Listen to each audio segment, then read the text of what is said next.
Well, for Enterprise fans, we're going to trade the Falcon in for a whale tonight. We're here. Elimination Week rolls on. Tiebreaker match. On your left is Kyrios, and on your right is ScytheMarshall. On my right, at least on the screen, is Nth, and I am Demarine too. Nth, how are you doing tonight? Pretty good, actually. I'm really excited for this match. I haven't really actually seen that many matches in this group. I think the only one I saw was like Blaze versus Kyrios, and it was an incredibly good match. So this should definitely be a really close one today. Yeah, this will be real interesting. The Ninja Shirt group broke out with 2 runners tied at 5 and 1, 2 runners tied at 4 and 2 to make the tiebreakers. Kyrios has lost twice in this event now and has lost twice to Moonblaze Wolf and is now in the 2nd place position. ScytheMarshall had to pick up a revenge match against Arusta to get into 3rd place officially and make it to this match today. And of course the winner here will be the official runner-up in the Ninja Shirt group and make it to the top 32. Absolutely, and they're going to have a very interesting path to get there throughout this seed today.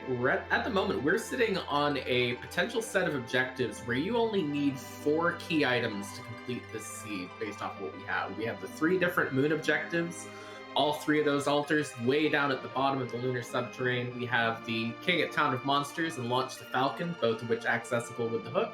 Cave Magnus, obviously you just need the Twin Heart, and Cure the Fever with the Sand Ruby. This could be a very quick seed, or it could be a very slow one, depending on where those 4 things are hidden. Yeah, this could be real interesting. You get a deep overworld that has the Twin Harp early, and we could be going like we'll be here for an hour and 20 minutes and call it a night potentially with these 2 runners. They're both really strong. Yeah, and it also just I've noticed a lot in these flags. It depends very heavily on where you get that early power more than necessarily even where those key items are buried. That Tele start is not really the big high-powered start that we're looking for, but depending on what gets paired with that Tele, that could be a very strong way to go. Yeah, I mean, you might even consider like ordeals to cash out for stone on Tele and use Tele to stone a couple of eggs if coffins don't pop, but sirens do when you get to the underground. So, like, options certainly abound. Tele's not gonna probably stay here the entire time unless you're real desperate for an anchor in the end game, but a lot of it, like you said, is going to play out of how the power lands and where it is. Like, we've seen enough early edge in this tournament with, like, double long swords that just decides to cleave his way through the overworld and speed seeds up immensely. Exactly. I want the seeds with a sort of, like, non-standard, overpowered ways through. I know I've seen a seed in this tournament with a Porum with an Artemis bow, who just completely destroyed everything on the overworld. I've seen seeds with, early Spoonward getting through. I want to see something sort of off the beaten path like that. Yeah, Spoonward's played hero for a couple people in this tournament at this point in time. Runax Sid's also a big early game machine, but all this conjecture aside, let's see who we've got. Let's get on the road here. Let's take off now.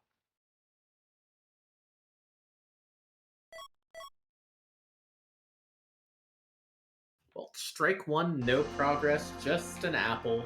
And just a Sid, if we find the right things for Sid, Sid can be very strong early on, but we really are depending on finding just exactly the right thing for him at this point. Yeah, no big ticket items in the kit either. I saw a Lit Bolt, which Sid is good at throwing those because he's got that big base hit point pool to start.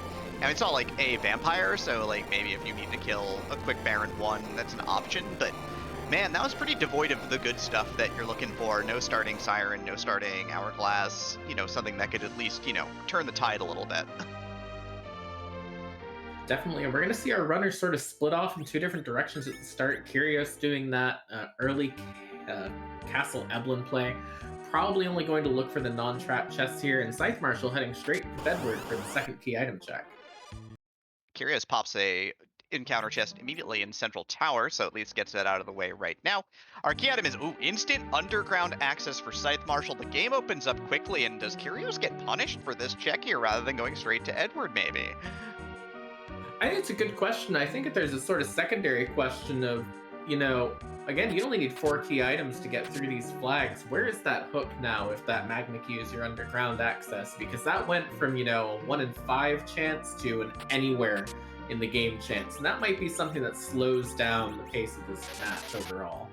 Yep, Kyrios finds our first big ticket item, though. There's an Avenger in the bottom box that's not even encounter locked, and found 2 Gaia drums and a Stardust. So if the characters on the overworld are atrocious, he does have the ability to maybe item throw his way through this seed at this point. So that'd be pretty rad.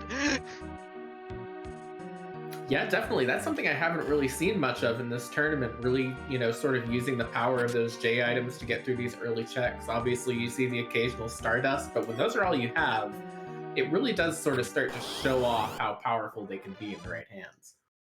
Yeah, I mean, like, Lid Bolt plus a Gaia drum probably cleans up the top of hops pretty quick. Which would obtain you a 3rd character. If that character is the Cane Saw, well, it's party time here in whatever city you go to. Yeah, I think sort of going back to your point about whether or not Kyrios is punished, it probably comes down to who that character on Mount Hobbs is, and if he goes there right away, instead of following in ScytheMarshall's footsteps. That Avenger is real big, but until we have someone to swing it, it's effectively just another empty item slot. I mean, some people just like the really fancy paperweight. Like, it does happen. I mean, I'd use an Avenger as a paperweight. I mean, I've seen the sprite for it. I gotta imagine the real thing is really, really quite pretty, honestly. Yeah, that's fair. ScytheMarshall, of course, immediately takes that Magma Key and runs down to the underground and immediately goes to Tomra. All of a sudden, very not interested in looting the overworld with these slightly higher loot probability items. Gets a lightsaber if Cecil shows up and a bandana. On the flip, Kyrios picks up a cursed ring right off of the bat here. Definitely, that Tella may have just earned a little bit longer in the party on that basis. If you want to have an anchor later, Tella with the cursed ring, pretty good for it. But also Sid with a cursed ring, pretty good for it as well. That's a pretty good pickup for this party overall, regardless of which way you plan on going long term. Yeah, like, going with Sid is generally kind of the plan because, he can get a big pile of hit points in case of something really silly like Bad Times, Dark Knight Cecil or something, and you need a big sack of hit points to get through it if it's like a hook route with DKC down there. So, that's always going to be a bit of a thing, certainly. ScytheMarshall also picked up Sirens by the by in the store. Always a good thing to find early on. You want to get those big ticket tier 5 items out of the way right away. The Sirens, the Coffins, the Hourglasses. You're really looking for those when you're hunting these underground shops. So just even hitting one in the first one you go to has to be a great feeling. Yeah, Kyrios playing this a little directly. I'm not too surprised by this. I think the only surprise I have here is he's not going to Hobbs first for the character. ScytheMarshall is very committal to this underworld here and trying to loot down here right now. Looking for something, looking for gear, looking for big ticket items. Yeah, I mean, it's a big gamble whenever you start just really looting out a lot of these locations based around the trap chests and like that. So really, at this point in time, I don't think I've seen anything over on ScytheMarshall's side aside from that light sword for a theoretical Cecil that's made me think this looting has really paid off so far, at least. Yeah, plus you could also, the nice thing about the lightsaber is you could have cashed it out for 33k at any time, so like if you need the money, maybe you make an assumption that you're going to get forged, but this is only a 4 key item seed, so maybe that's not the case. So there's kind of that thought process involved here. So it's going to be, as you can see, we're going to get into item throw strats here, by the way. It's a vampire and a Gaia drum to kill Bahamut pretty fast. Yeah, and over on ScytheMarshall's side, real quick, finding a mute knife in one of those chests down in the Feymarch. And honestly, I feel like I've seen more mute knives win races in this tournament than adamant armors win races in this tournament. So it'll be real interesting to see if he finds someone to wield that at any point. But the pan over on Kyrios' side, he's getting more and more incentivized to just head straight underground. Yep. ScytheMarshall continuing to make his play down here, kind of looking over his inventory. It's got a dancing dagger as well to work with in case he gets one of the mages and he needs them to contribute. Gonna grab, looks like a single coffin and a small pile of ether ones, so he's got them on hand for Tella. He's gonna check the bosses, while Kyrios is gonna give us a look at the character on top of the mountain here. Again, if this is Kane, this could be real good for him all of a sudden. That's a Porum, which could be useful if he ends up picking up something that she can actually, use. A good bow and arrows. Porum always very, very useful once you actually find those, but not quite anything for her yet. And there is King Valvalis down here at the bottom of Town of Monsters. That blows. Yep. runners might be feeling a little bit jumpy after seeing that here in that particular case, but again, really puts more premium on possibly finding that cane if you want to deal with all those auto attacks, but you probably don't want to. Yeah, I know that there's strength ring floating around out there that ScytheMarshall has. Get Kyrios as an Avenger, which also gives a big pile of strength if you have a wielder of it. So, just usually using brute force to get through that tornado is probably the best option for sure. But yeah, this has not been super exciting. Like a rune ring falls for Kyrios, but the cursed ring is kind of the big thing so far. But both our runners have looted, and it's been okay so far. A very solid, all right start. My big question is, when does Kyrios dip underground? I would be very tempted to go underground basically right now, if not doing maybe Baron in along the way. It looks like he's going to go ahead and do that, turn in that one-trip Pan and one-trip Fabul once he gets back above ground. Yeah, sensible play. He did burn off a lot of throwables to get to this point, to get Porum and to get through Antline, so that's fine, I think. ScytheMarshall also cashed out to buy to make a quick purchase of a Samurai Bow for his Sid. So this Sid is equipped with Samurai Bow and 20 mute arrows. So should be feeling pretty good about that. He's a heavy hitter that can get us through much of the early game now. Yeah, I'm looking at these two runners and I'm thinking these are really, really good setups. Where's the finish coming in here? Where's the stuff that we use late game to really get through those more powerful spots? Because we have that entire bottom end of the lunar subterrane to clear out at some point in time. What's going to push us through those, and when is it going to start showing up beyond just that Avenger on Kyrios' side, and I guess the Light Sword on ScytheMarshall's side? Maybe a big stack of Sirens will get us through it. Just pile on a bunch of levels and let Sid go through things very slowly. I have seen basically every single character under these flags shine in one seed or another except for Sid. I'm here for a good Sid seed tonight.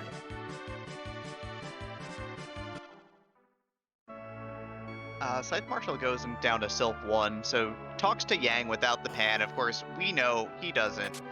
That what is out there, of course, is a early Pan, so he's gonna have a bit of a slight time loss there. He's got a double dip Sylph Cape.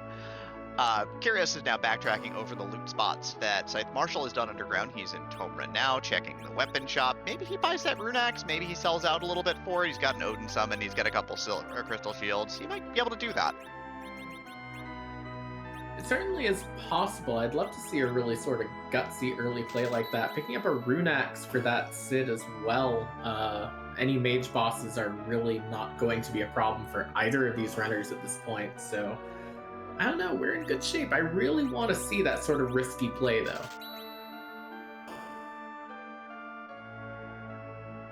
Yeah, so looks like ScytheMarshall's gonna take his bow to the top of Hobbs here. Sees Porum here, gonna take her. It looks like not interested in giving up the fight just yet.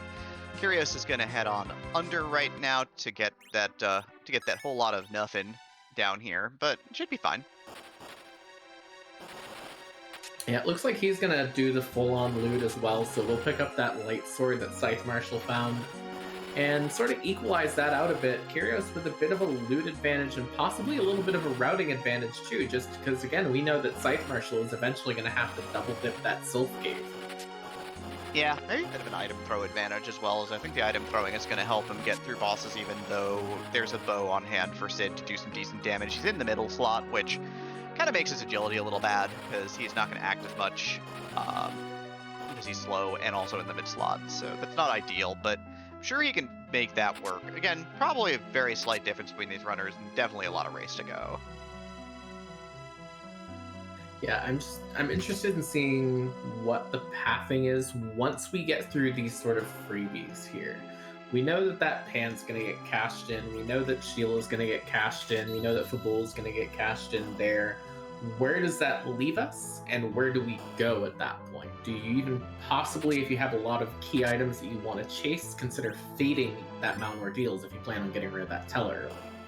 Yeah, the other interesting thing is the package is a long cutscene, but if you see like a Cecil or a Fu or like an Edge there, do you sit through the party? Do you sit through that long scene and hope for the best? Like, that option does exist. I think 10 minutes in is the best time to have a package, and I would be very, very tempted myself if I saw like a Cecil or a Fu. Maybe not for an edge, just because we haven't really found much of anything that will make an edge more useful to make it guaranteed worth sitting through. But with a light sword, I would definitely take the Cecil.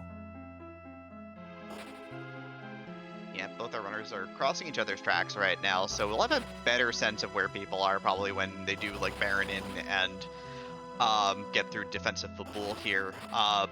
ScytheMarshall does pick up that pan, though, which probably makes him a tiny bit sad. Kyrios is going to head on down here and bonk Yang on the head and give us our first look at the Sylph item. And we'll kind of see how ScytheMarshall decides to route this pan right now, and he's going to actually, looks like he's going to deliver it immediately. Yeah, and with that in mind, that definitely puts Kyrios in a very slight lead at the moment, because ScytheMarshall is just basically going to be following in his footsteps at this point. And you got to imagine both of them are going to go straight for blue. Only a white shirt from bonking Yang tonight. I mean, super exciting for that Porum if you end up taking her to the late game where like Rose is not accessible, or you choose to like go with like a double white mage, like a Fu Porum strat, and you're interested in having the double Zerkers. Maybe not, because we have an Avenger on Kyrios' side, but we'll see how that ends up playing out here. Kyrios is also going to give us the package check here, so he's going to probably drop a save, and let's see who's here.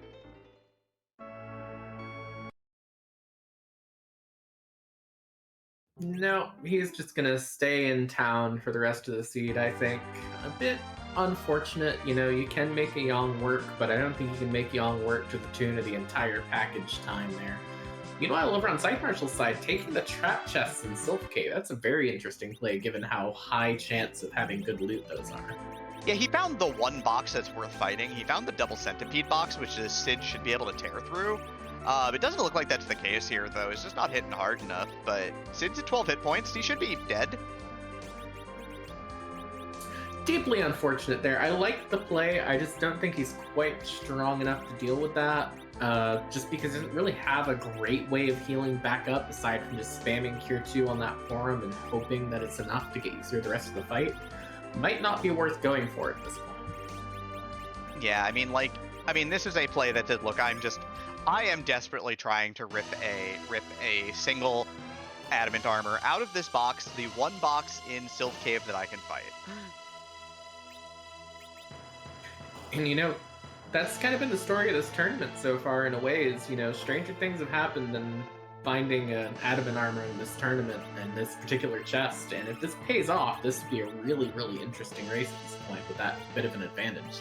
But I've also seen runners beat an adamant armor advantage in this tournament as well, so it's no guarantee that even if he grabs it, it will have been worth the time. Yeah, I mean, with a big moon dive in front of you, though, an assured 3-boss moon dive, like, yeah, I guess we'll find out if the juice is worth the squeeze if it pops here, but... Yeah, I'm trying to remember off the top of my head what the chances of this being a tier 8 item are. I want to say it's about 1 in 3-ish, somewhere in there on T Wildish, so could be a big payoff. Meanwhile, only finding an Ashura over here on Bull, who's going to go down in 1 hit to Runax. Oh, I missed that. What boss was that? I don't remember anymore. It's already... It came and went so fast that I think they're probably not really that worth worrying about at this point. Yeah, legitimate. I'm way interested in the right side of the screen right now. Sand Ruby required on the left side, though, from defense. It is a white spear for ScytheMarshall on the right. Well, I'm interested in seeing who the Sand Ruby character is, because we're guaranteed to pick it up on both sides, no matter what. Guaranteed to turn it in, rather. And, you know, if it ends up being a Kane, then ScytheMarshall will be very happy with that. If it ends up being like a Palom or something like that, maybe not so much. Meanwhile, an Adamant Rock and a Luca key for the turn-ins at the top of Shield's tower here. Yeah, Sealed Cave not an objective, but you can always space check it, and that's kind of rad. Makes it nice, because if it's not what you want, you don't have to fight the boss or bother. You can just reset out, and everything is cool. I feel like Sealed Cave dives happening and not happening have been kind of like one of the big running stories of group flags to me, is that, you know, if no one checks it, it's always value there. If only one runner checks it, then we know who's won off of that usually. And that looks like that is a cane here in that typo bed. Oh yeah, rev it up, baby. We've got an Avenger. It doesn't matter what other weapons we have in the early game. You put the Avenger on Kane, you take your hand off the right side of your controller. I guess you push the A button, engage combat. My favorite kind of seed. The set the controller down and do something else while still playing free Enterprise Siege. So then you get to add additional fun on top of the fun you're already having. Also, Cure 3's for sale here in Kaipo as well. It's going to grab a couple. Even with a white mage, it's always nice to have them in case, you know, one of your characters needs to play random chemist on the moon. Or in the giant, which is not really a concern today, but hey, that's all right. ScytheMarshall also one-shots a sure. Lands that arrow in the weak spot for massive damage, and here we go. Yep, and it looks like Kyrios is going to give us this first look at this Baron in both character check and bosses. I'm wondering where this goes from here. If this Baron in is something that really gets us a very interesting possibility in terms of different choices you can make, I'll be a bit more interested.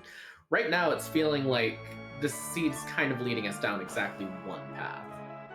Yeah, the weird early underground check into the back to the overworld play. Rydia's our character here. Not super exciting. Rydia's kind of one of the less exciting characters on this flag set.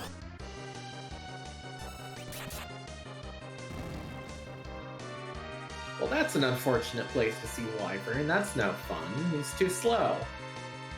Kane is tired of this Wyvern garbage and just annihilates him in glorious single combat, as honorable as it is. And then the second fight is Elements, which Kane is probably going to cripple with as well. Let's say, is anyone else going to get to swing? It looks like it. Oh, 3,120 Runax on Sid is going to take care of the rest of that there.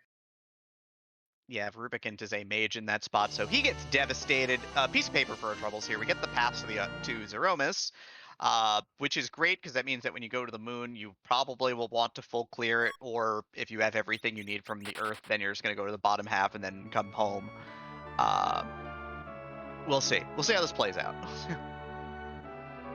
Pass is a very tricky thing to find. You know, I really do feel like if you get a pass early on these flags, you have required moon objectives. It kind of makes your goal get up to that moon and take care of the entire moon as quickly as possible. Once it's reasonable to do so, and you can be sure that you'll get enough experience from doing it to not have to do a level grind. And we'll see if either of our runners, you know, really try and make that a priority once we eventually find that darkness crystal. Yeah. ScytheMarshall, on the other hand, just picks up his cane now, so Kyrios has the entire Baron in check, I believe, in front of him at this point in time.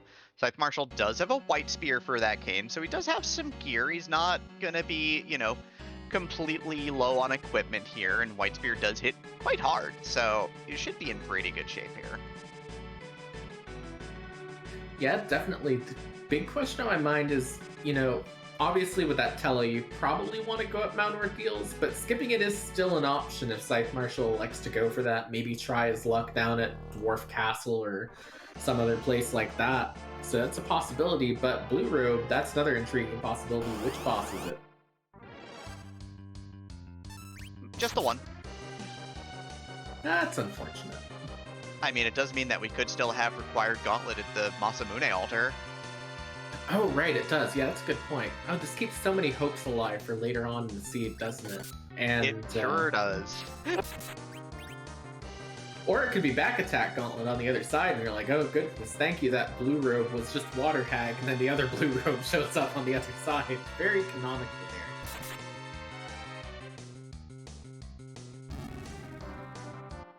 ScytheMarshall going to see the Illusioning Cure 2s in the Baron item shop, not terribly interested. Going to go ahead and check in, grabs a great bow. Wasn't anything really useful for loot here, so it's going to go in. I guess he's set to fight this fight here. We know the first one's Wyvern. If his speed setup is good, he should be fine. We'll see. Yeah, it doesn't have the advantage that Kyrios had, where Kyrios didn't have to actually input any commands to deal with Wyvern because of that Avenger. But through it very easily. Meanwhile, a Dark Elf on this back attack spot is not going to really pose a threat either. 50 damage, though. This is about as close as it gets to that 50 damage being threatening, I think. I mean, that Tella could fall over if we get another round of it. Oh no, whatever will we do? I just don't know how you expect to get through a seed if you're not getting levels on your Tella early. Through the Mount Ordeal spots. Thanks, Triumph. I respect it. Look, I'm nothing if not an optimist about the value of getting levels on a Tella throughout a seed. Kane does some work here. Two-handed sword surgery, clearly, is the game plan, though.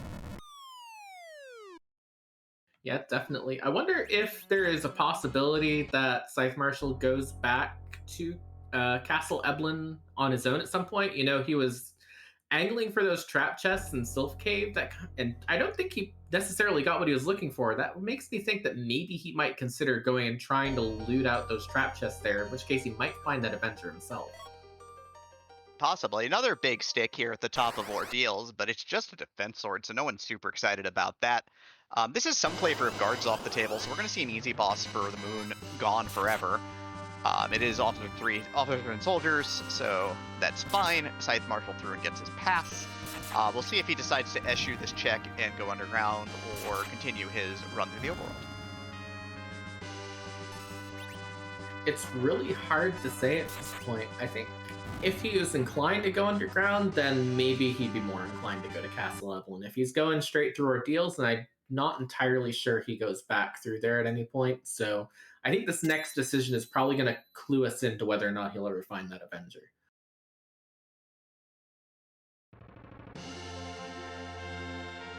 Oh, I like this flight path. Oh, this is the good flight path. You're going to have gear parity here, and given that that was not really a great bonus for the top of Mount Ordeals... Oh, no, never mind. Scratch that. ScytheMarshall has decided to make us look bad and go straight to Ordeals instead.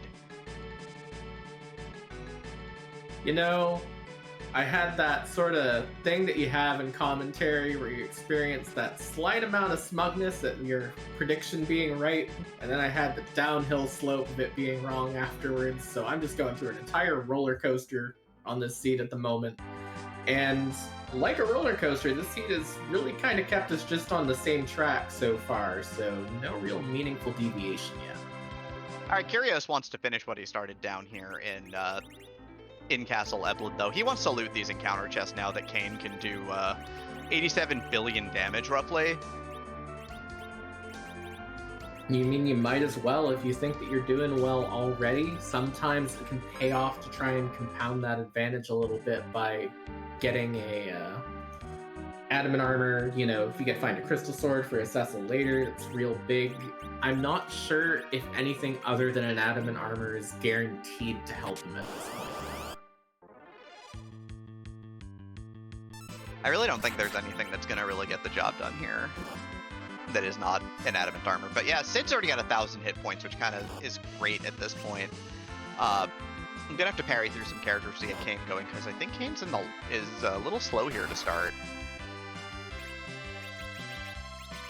Definitely, it's a little bit weird getting through these chests at first until we actually get that fully going here. Just while we're sort of in this clearing out, I do want to give a quick shout out behind the scenes to Neobari on the restream and Black Ice on the tracking. Thank you, both of you, for your wonderful work in this so far quite interesting, if a bit linear seed, and you know, keeping track of everything, because you've gotten a lot of key items early on so far. Yep, second tries the charm for Kyrios, as he's going to stick the landing on that stone, removing this box from existence. So we'll see what he's got for loot in just a sec.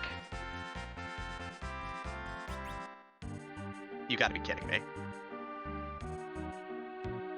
Well, that's a good find. We're leaving. We're out. We're done. We're no longer staying here. We're going wherever the gift seed takes us at this point. Put that on that Kane with an Avenger, or save it for later if you find a Cecil later, and yeah, we're good to go. I would be very tempted to use it right now and just get the advantage off of that at 26 minutes in, and it looks like he's going to do that right away. Oh yeah, no surprise there. We are Kane's going to be our anchor with agility plus 25 here. So he's going to be our anchor, as in he is actually faster than most of what we're about to see in the next few minutes.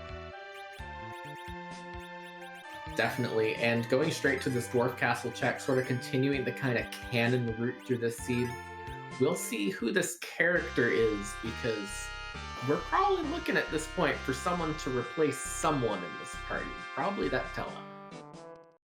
This party just wants Fusoya at this point in time. This party desperately wants a Fu at this point in time. It's like, you got a cursed ring, you wanna find Fu and just slow him down at the sea fight, and you're done for the rest of the seed.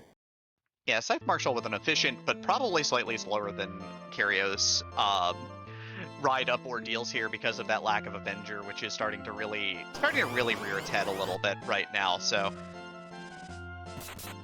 even with the extra looting, Kyrios feels like he's in good shape right now, and this Odin is going to get demolished in a moment. Yeah, it's really interesting how these flags have kind of shown that you would think with all the high-powered items on the table that the highest power items would be important, but it seems like the ones just under that have played more of a role in this case. Like, again, that Avenger, just Berserk is so strong of a status effect in this game that having it permanently on a character 10 minutes in when he's swinging really, really hard is just a huge advantage. Yeah, plus 10 strength, plus 10 agility. It's only got like 80 attack power. It's not a high attack power weapon, but Berserk adds 50% to that, so it makes Avenger just a great weapon. Again, with an Octomam in slot 2, nothing that's going to pose any sort of a threat at this point. There's a Rosa. Gonna choose the direct White Mage upgrade here. Forum's gonna get the rest of the night off, it looks like. Yeah, and that's kind of fair. We're not fully invested in that Porum to the point where it's worth keeping her around, unfortunately. As much as I love seeing Porum actually used to her fullest potential, not really going to have much of a chance here, but now you sort of need to get Rosa up to those powerful spells quickly, which she shouldn't have too much of a problem doing at this point. I mean, Siren's for sale down here. Speaking of, ScytheMarshall is going to scramble some eggs here. Maybe interested in getting some levels on the Porum, maybe interested in getting that Kane a little bit more up to speed. Kyrios has artificial levels. I think the big thing with the Adamant and the Avengers is plus 25 strength, which is basically like 25 additional levels on your Kane. Adamant armor, really good item apparently. I was gonna say, I wonder if ScytheMarshall is trying to get that Porum up to Berserk and Blink, but I think that Porum already has Berserk and Blink, so I'm not entirely sure what the aim is here. Maybe looking to bulk up and maybe go down and try the Feymarch spots after doing Dwarf Castle, or maybe just trying to make that Dwarf Castle go a little bit faster and a little bit safer. Yep, Life Staff is the reward here for Dwarf Castle, so the reward really is Rosa, I guess, if that's what you're looking for.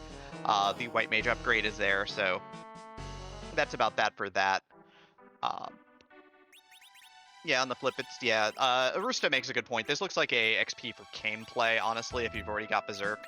Also getting a little bit of extra HP on your Porum will not go amiss at this point, so gonna pick up those extra levels. It's a little bit of a hike to get to Cure 3, but Blink is obtained at this point.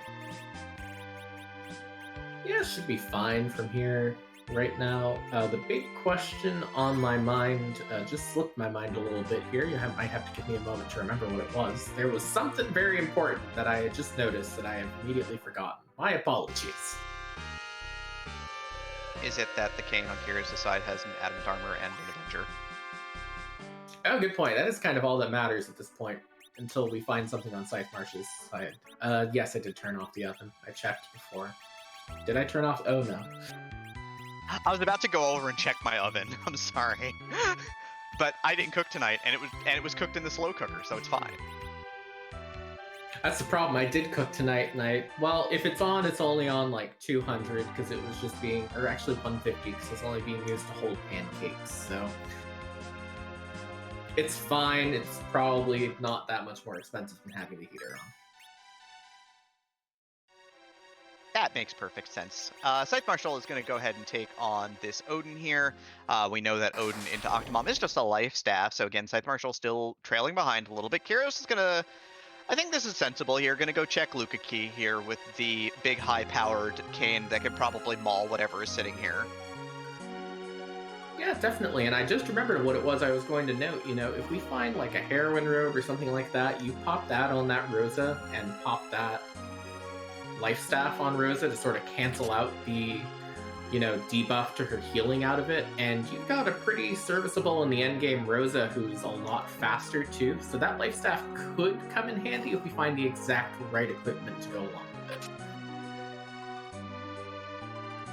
I already caught my refrigerator, it's fine. I set up a tripwire by the door just in case it tries to escape personally. God, that's smart. I should do that myself. It is, unfortunately, it's not the best idea as we live on the second floor and I live in constant fear of accidentally throwing myself over the railing when I go out, but that's the price you pay for keeping a refrigerator in the house. ScytheMarshall is going to decide, looking at Sid here for a second, looking at all that gear on Sid, just looking, deciding. Tail Rodentia here for Kyrios, so an item he's probably going to want to keep. ScytheMarshall, I think ultimately decides on the White Mage upgrade here as well. Yeah, probably the right choice. I don't see much of a use for that form, although that Rosa, I believe, just fell to the first attack, so that's not great to have happen when you're trying to get a few levels on her. Meanwhile, Magus Sisters at this evil wall spot, that's not the best thing to find here. I mean, the big thing here is that Virus can still potentially hurt Kane. The other elemental spells aren't going to do much. Sid's got a rune axe, so if he doesn't die here, you're in pretty good shape. Oh god. Everyone else is in a lot of trouble, and Kane getting hit by a virus is not ideal. Yeah, Sid only hitting for 500. I'm not sure if he still has the rune axe equipped, or if that's just a, you know, back row problems kind of thing here. Where is this Ice 2 gonna land? Gonna land on the Kane, so keeping that Sid alive for another round, very good here. And Mindy is down, so it should be a lot safer now. Yeah, there is a rune axe equipped by the by. It's just, I don't think he has back row glitch for striking past the front row here. Yeah, definitely not. I believe we do have the equipment to back row that Sid if we wanted to, but just has not taken the time to do so, and sort of not necessarily paying for it because getting Mindy out of the way, stopping those spells, very important here, but not chipping away Cindy as quickly as he might like. And there's the virus erasing Sid forever. Actually, it is erasing Sid forever because it's just Kane who is Berserk who is left. So now it's in the hands of one man with a sword.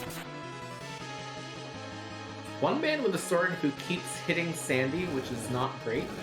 Meanwhile, over on ScytheMarshall's side, finding a power shirt. So that'll offset a little tiny bit of that adamant armor advantage at least.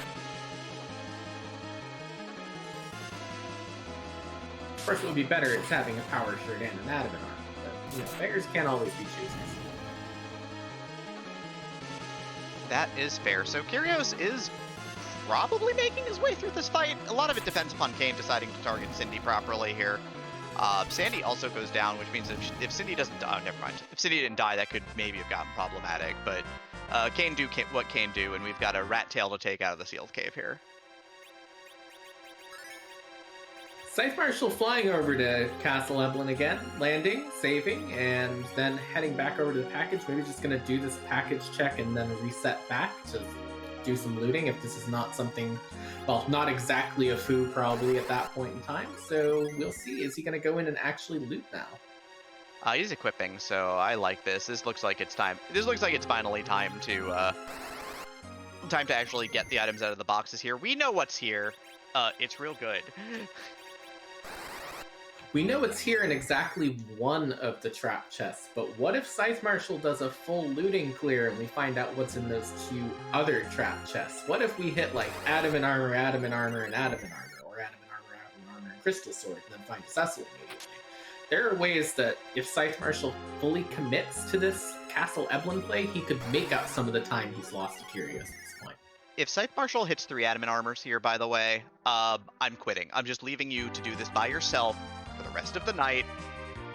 so you better hope it doesn't happen. You're right, I am hoping that doesn't happen. That would be a tragedy. Immediately runs to the first box, though, which we know has an Adamant armor.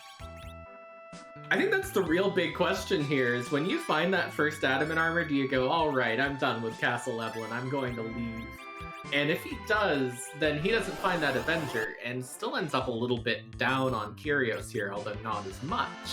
But if he keeps going, that's, again, a big question here. Kane is going to scramble some eggs now for Kyrios, maybe trying to get some bulk before a potential dive into the land of summoned monsters. Here's an Adamant armor for ScytheMarshall, everybody. I'm going to take away all the suspense. You know, it was a bold prediction, and it has paid off here, and it looks like he's going to keep looting. If he goes left, he's going to get his hands on a big stick, and he's going to feel real good about himself, so...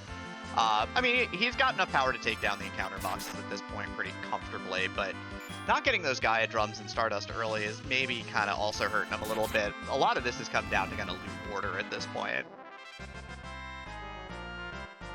Yeah, and I think, there's exit, well, just exiting out because done with this particular section here, has found the Avenger, and an Adamant armor. Do you leave? And it looks like he leaves, and we never know what's in those other two trap chests. I can always download the seed later and check, I guess. It seems like a lot of work, even with an Avenger and Adamant armor. About to say, I mean, I think you can probably get it pretty quickly now that we know where all the big stuff is here. It looks like ScytheMarshall is going to head to Keyless Tower. We've got a little bit of a deviation as Kyrios looks like he's maybe sort of juicing up a little bit to head down into the Feymarch and take down these King and Queen spots. Yeah, I mean, Keyless Tower always feels like a gamble of sorts to me here, so I think ScytheMarshall may be taking our first big push at something that's a little out of the way. I mean, you got to be kind of happy about getting that Adamant armor and that Avenger, but the Avenger being in a non-encounter box could put a little bit of the sweat in his mind here that he didn't get that first. And if he knows that he didn't get that first, or he thinks he didn't get that first, could be troublesome. This could be a pressing play here, trying to do something out of the ordinary.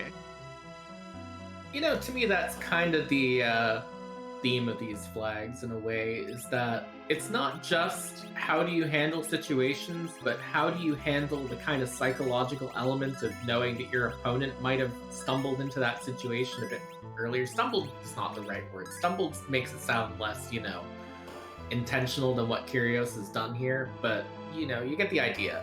It's about how much you can keep that out of your mind and just keep going. Yeah, did your opponent route the same way you did, basically, is kind of the thought process.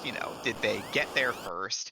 And if they did it help them get through things that you had a hard time with? So speaking of which here, gonna go straight into Volvalis with this Kane, with some bulk, and with the Adamant armor, and with the Avenger sword.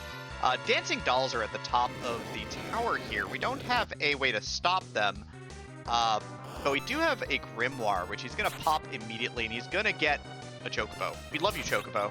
Pets for Chocobo. Chocobo's the best. Not the win in terms of the strongest summon, but definitely the win just sort of on moral support, because, Chocobo shows up, and that's got to improve your mood a little bit. I mean, I guess except for ScytheMarshall. It made me feel really good. 13 out of 10 for my mood, but 1 out of 10 for DPS. We are going to get the mute off on the back dolls, so this should still be a pretty free thing, and ScytheMarshall still has those J items if he chooses to use them here.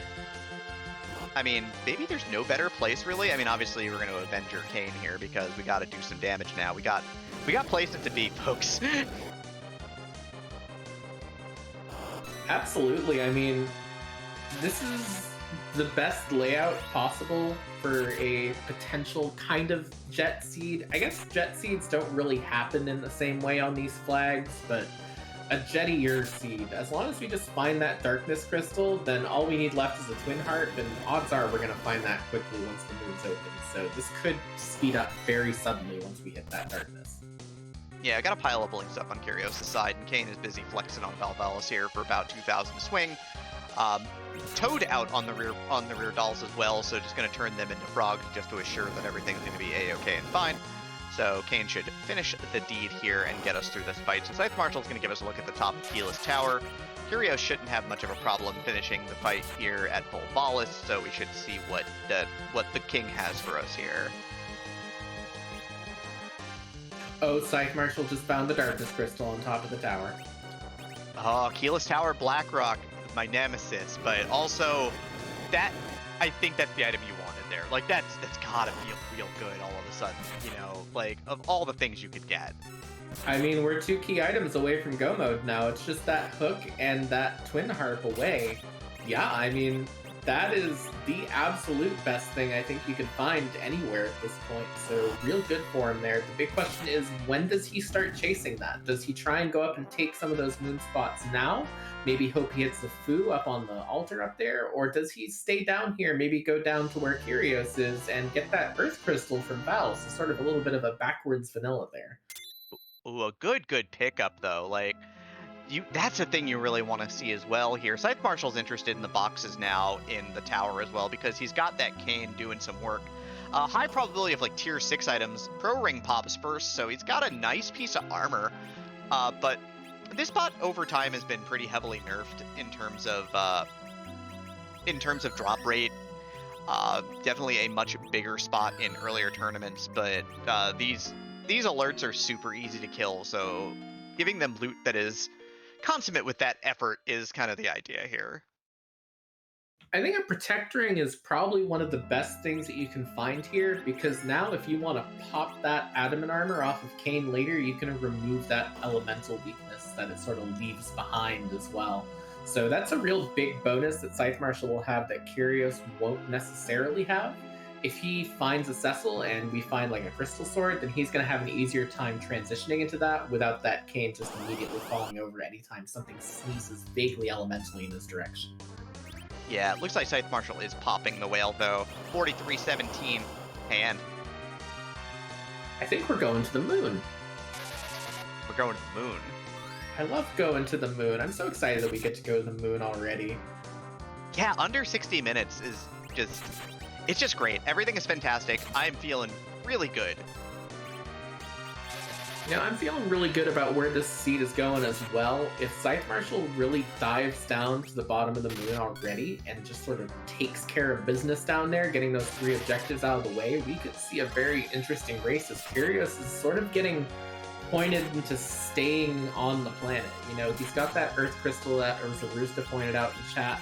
Might push him away from doing Kyrios Tower, so he might be less inclined to do so. He's probably going to be stuck there. If ScytheMarshall stays up, this is the big divergence here.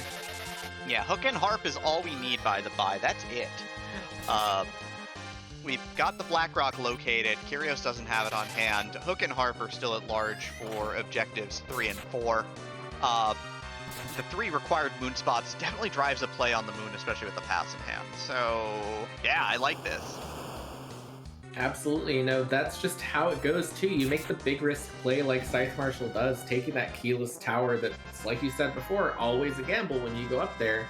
And now he's sort of blown this race back wide open, whereas before he was just kind of following in Kyrios' footsteps a little bit behind. And only a Gungnir here from that queen spot. More money, 33k if you sell it. More cane sticks. You know, I guess if you aren't happy with a White Spear, a defense sword, I guess, you know, you got the Gungnir if you want the extra vitality. I don't know. We are a Dragoon Lance away from having enough gear to make an entire party of 5 Canes if we are allowed to have 5 characters in this flag set. It was possible to find more than 2 Canes. So there is that. We got a silk web sighting on the moon here for ScytheMarshall, so the Hummingway is giving us something useful. Kyrios, again, like we mentioned, I know you mentioned, Arusta mentioned in chat, that this could be a situation where Kyrios is driven away from Kyrios Tower for a bit, but if this Earth Crystal pays out,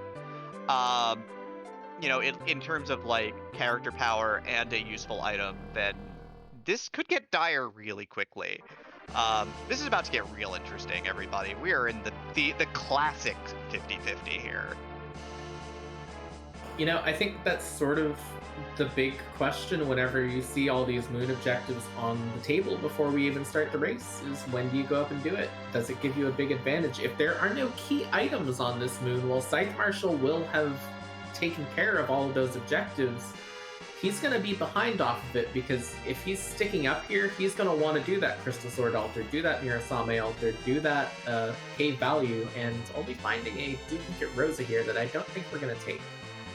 Yeah, seems unlikely with this comp. Backup Bay is nice and all, but with an Avenger in hand, you don't need the double White Mage comp for any reason whatsoever, realistically. Yeah, I mean, at this point in time, if you find a food, then maybe you consider not even running one Rosa once you find someone to replace the Tella as well. It's kind of a big question, although we are sort of running out of time for replacements here. Yeah, at least on ScytheMarshall's side. Yeah, that Earth Crystal again, now possibly even looking even better. Oh, look, a free boss off the table. King and Queen Evelyn are here in the tower.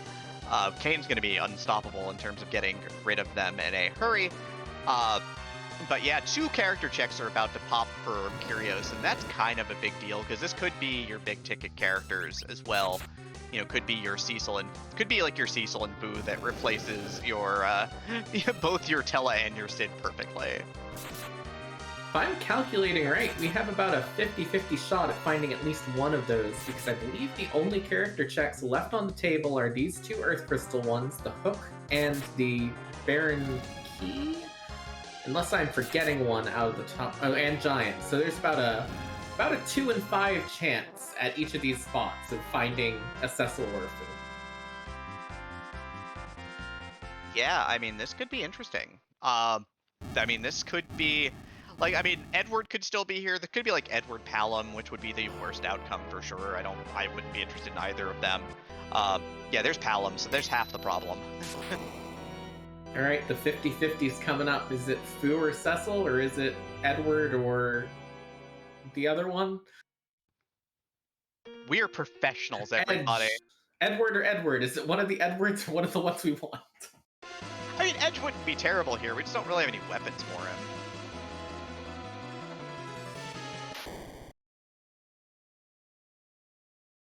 Well, we have a defense sword, at least, and a light sword for that Cecil. It's something. It's a heck of a lot better than a Sid at this point. So yeah, who wants to be a paladin is real, and I guess Sid is gone. Yeah, no shock there. We have a rune axe as well, just in case. So we've got a big raft of gear. Gonna go for a quick back row glitch here. Gonna pop a bow onto his Cecil first. And gonna decide on Holy Sword for Holy Man here. It's gonna be lightsaber, headband, black belt shirt, and yeah, the rich get richer, certainly. White Spear Altar about to pop for ScytheMarshall. He's at the bottom of the moon now. It's Millen Z.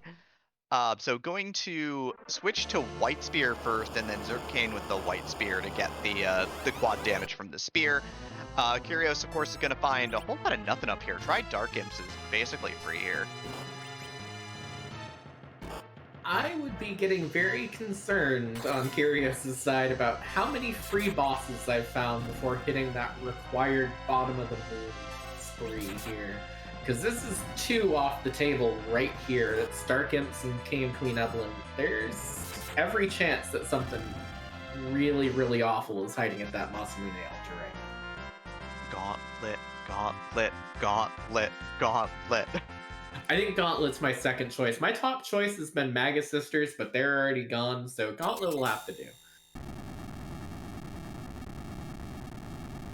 Nath in chat making the point. Rosa saving Cecil. Yep.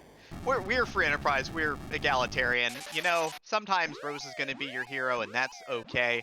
Shit's pretty rad. Absolutely, but what will we get for a key item for it here? We're about to see, there's a hook. That is huge. That is an objective already taken care of there, and we are now 1 away from no mode, at least. Oh, we're 0 away. We're Never done. mind. It's over. It's go time. Let's go. We've located everything here in the booth. Twin Harp at White Spear Altar. Double required. King of the Land of Summoned Monsters for Volvalis, giving us the Earth Crystal. Kyrios is very interested in going back to the underground. He's going to do it en route by popping the hovercraft and heading back under. We'll see how much more times Kyrios spends on Earth with Keyless Tower here, because I think that's all he's got right now. Things are about to break wide open, though, and ScytheMarshall is going to be destined to clear the full moon, it looks like. Yeah, I gotta say, this looks like it favors Kyrios in the long term, just because he's not gonna be tempted to go to Cave Value. He's not gonna be tempted to go to anywhere but those 3 objective spots first will likely do that classic bottom-up moon play, and it'll pay off. It'll be that twin harp, and that will be the last thing that he'll need once he's up there. I think he might be a little bit in the driver's seat now. Clock's ticking on when ScytheMarshall goes back down for that King of Town of Monsters. If this is Baron Key, this could be trouble for Kyrios, though. But it is the Legends. Go get you a go get you an Excalibur for the required keyless tower. That's all that's left at this point. You know, I had thought for a moment that maybe this was wide open. I am thinking that it still is, but the clock is very, very much ticking on ScytheMarshall's side right now. He needs to get through this moon very, very quickly and then head exactly for that Valhalla spot. And even then, you don't really bail out for Earth Crystal, and there might be who knows what else sort of tempting him away from it. If we find that Baron Key elsewhere, maybe you do that first. That could be a mistake. Yeah, this is very true. I mean, we know that the hook is going to bring you back eventually, but maybe not right here. We got wine and hourglasses here on Kyrios' side in the hook shop. We've got a regular Mylan here at the high health D-Lunar spot, the Ribbon Altar. So gonna try and work through this with Kane. Fire 3 casts from from other old man, from Tella, to sweep up the problems here and try to get through this. The other tough thing for ScytheMarshall power-wise is that he's going to get that Cecil after his moon, which means after he's gotten all of his moon experience. That's not really ideal. Because, you know, do you want to really Siren regrind on these flags, even at 68k a pop? I don't know about that. I mean, I think on top of that, too, he's not going to have any real big weapons that are going to tell him go level to Cecil right away. Until he gets through the rest of the Earth Crystal check, at which point he's already thrown the Cecil away. You'd have to go back to Mysidia if you didn't take him, pick him up. I'm not sure if there is a world in which ScytheMarshall would consider that at this point, just because there's not really a lot at the moment indicating him, hey, take this Cecil and it will be worth it. Yeah, it really seems like this is coming down to order of ops here in terms of Kyrios kind of getting the power. Oh. Okay. Hi. How's it going, old man? We had a 66% chance of an Edward and a 33% chance of the Fu, and we just hit the 1 and 3 here.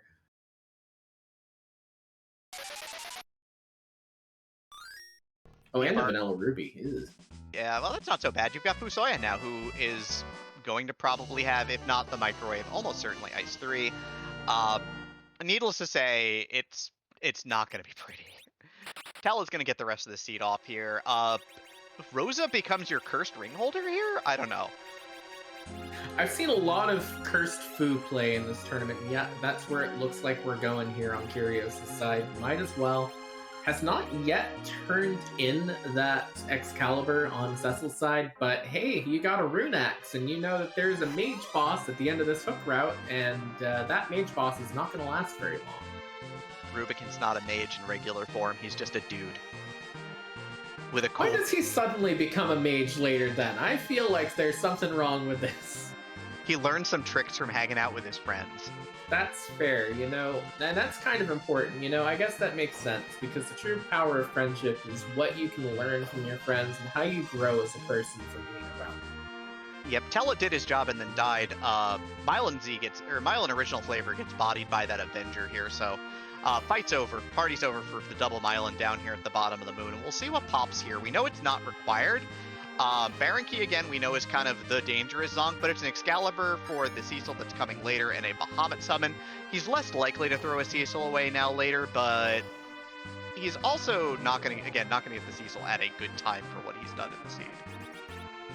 On the other hand, if he decides to take the Cecil, then, well, at least he's not going to be spending time forging like Kyrios might at this point in time. And hey, how about a free boss with that Cecil as well here at the King and Queen Evelyn spot?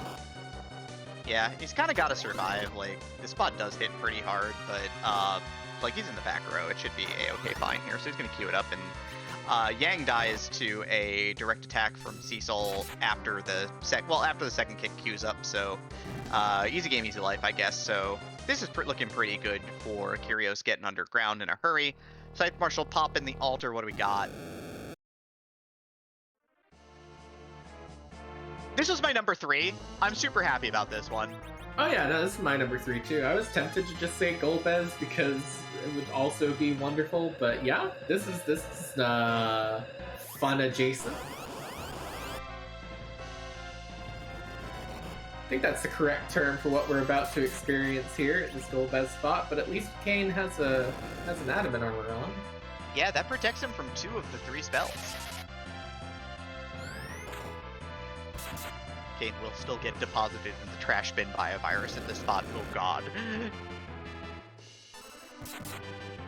Virus is virus everywhere, unfortunately, is the real problem. And Demolish landing on 2 of the characters that it can actually hit is not the best prize either. Oh, he doesn't have the Avenger equipped, so Kane jumped instead, so now he's going to get the Star Veil off for free. Never mind, this is okay. This is a kill. He's going to swap to Avenger and obliterate this Golbez in a hurry.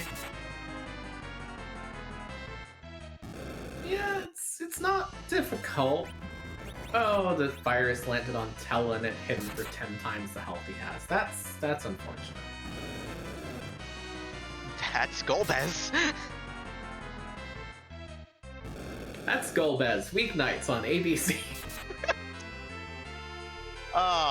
Yeah, no, but the wall's holding up pretty well here. God, those bolts are hitting for 8k a pop. Like, God, this Golbez is just dying. Just getting torn apart by his own hand. Kind of like, why bother equipping the Avenger when the Golbez is going to hit himself for quad 9s anyways and be his own Avenger, and there he goes through the spot very easily after that cued jump into Starveil. Must feel pretty good. The required moon objectives are done. You want another Avenger? Because you can have another Avenger. I mean, maybe, if you have that Cecil later. I mean, now you just take him because Cecil with an Avenger Excalibur is just better than Sid even at like level 1.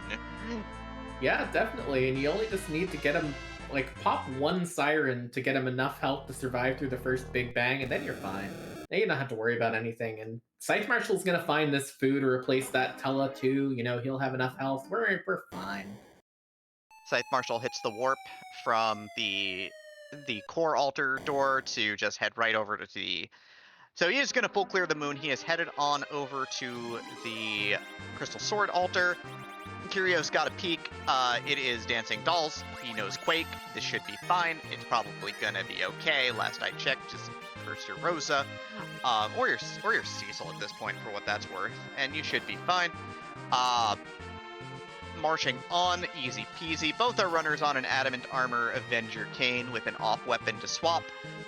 Both runners has Rosa, but Kyrios' stay on the Earth netted him the Earth Crystal, which also netted him the Hook, which also netted him Cecil, which also netted him Foo. So his party's looking much more ready to party at this point. I'm just trying to think of... Ooh, there's a gauntlet. It's here at the Crystal Sword altar. Oh, this place sucks. These Fatal Eyes have a pile of health. Oh, goodness.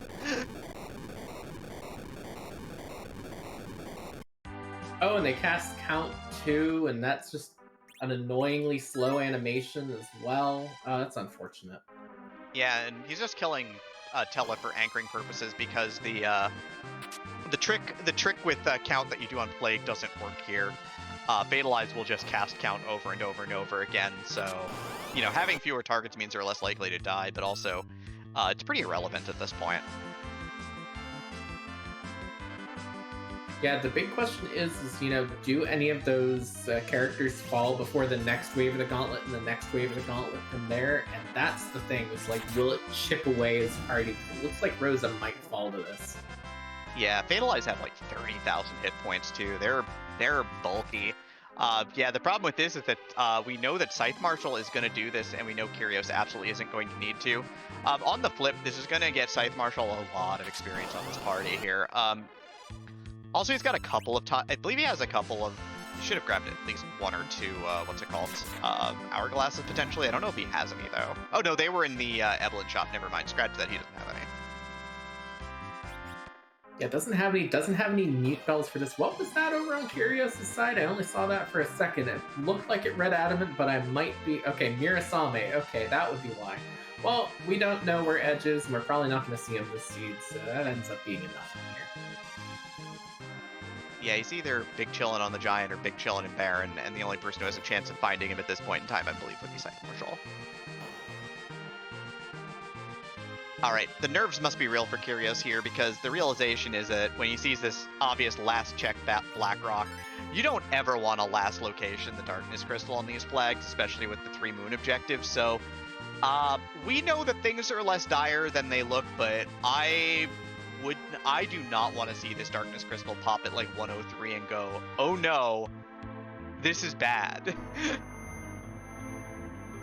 On the other hand, he might not expect that, you know, Marshall would have gone up and done Keyless Tower at any point. Might be thinking he's still pretty much on par at this point in time, so it's kind of hard to say until we see where that actually ends up here. And Marshall's still in this gauntlet. This is, you know, not what you want to find in a place that we now know is not required. Yeah, double reuse here. I mean, this gauntlet is worth just stack piles of experience, just absolutely silly amounts of experience points, but it's not what you want. It's kind of a consolation prize. This is the like lifetime supply of Rice-A-Roni of this seed here. It's like you got it, but you really wanted to go home with the cash prize on the game show here.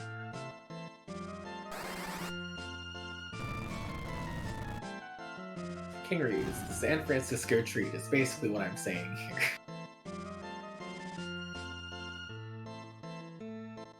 I mean, they're made of experience points and are vulnerable to weak, so you can take out their 9,000 hit points pretty fast.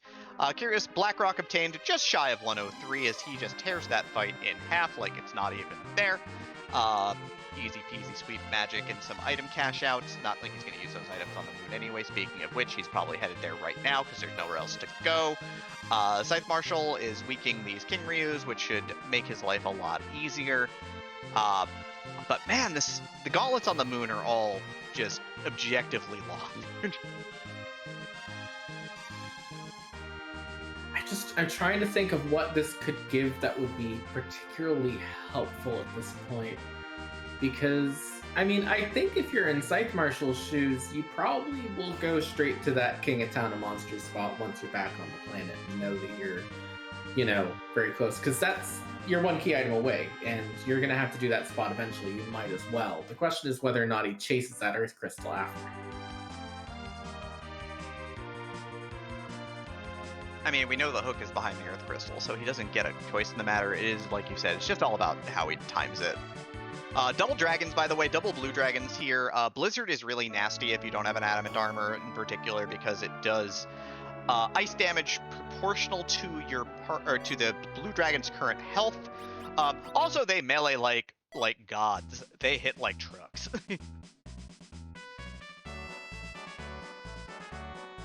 Everything in this gauntlet just seems deeply unpleasant to have to deal with in a gauntlet setting, which I'm a fan of, but I also feel bad for ScytheMarshall having to go through this here. Kyrios has turned in this Excalibur here at Dakoko's shop, not really looking to do any shopping, doesn't really need to at this point, and he's probably going to be headed moonbound next. Yeah, gonna take his holy man to the moon here. Gonna get that second Avenger as well, so like White Mage is optional, I guess, today. You can get your White Mage forged into a sword. I don't know, it's kind of weird.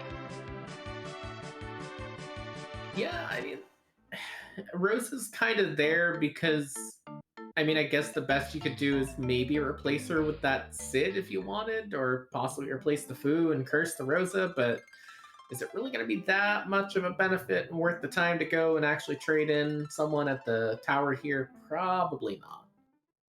Well, you know the character here is backup Rosa. Do you take the low-level Rosa, put the Cursed Ring on low-level Rosa instead? Just do the Rosa for Rosa swap on the moon so that you have an anchor? Possible. I'm not sure whether or not that's gonna be the play, but it's an interesting one.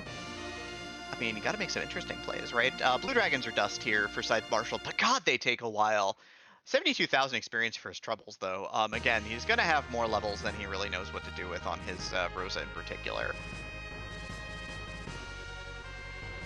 Yeah, he's going to be in very, very good shape for the rest of the seed. It's just unfortunate that he's doing all the stuff that we know is optional. To quickly answer a question from chat, where was Hart? It was behind the White Sphere altar on the moon, so we'll probably see Kyrios picking that up very soon here. Yeah, it's objective number 6, so it makes sense to go there first. Kyrios isn't even interested in the shop up here. Like, he's got Bacchus wines, he's got hourglasses, he's got everything you could ever want and more at this point. But he's not even gonna save because this looks like an intent to run straight to the bottom and do White Spear Altar, Ribbon Altar, Masamune Altar real fast. But yeah, ScytheMarshall's through the 4th fight, Red Giant and Ginryu, so Silver Dragon. They go down, one more fight to go. It's scary time though. This has been, or that's the 5th fight. Oh god, this gauntlet is so long. I've lost track. Gonna get an extra adamant armor for his troubles if he wants it, but it'll be at the end of the seed after he's done Volvalis and Tower of Zot.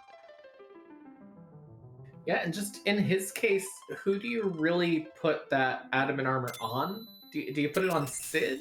Do you pick up the Cecil knowing that you have an extra adamant armor and an Excalibur and just go with it? I mean, there's kind of an element of, that's great, but what are you gonna do with it in the long run?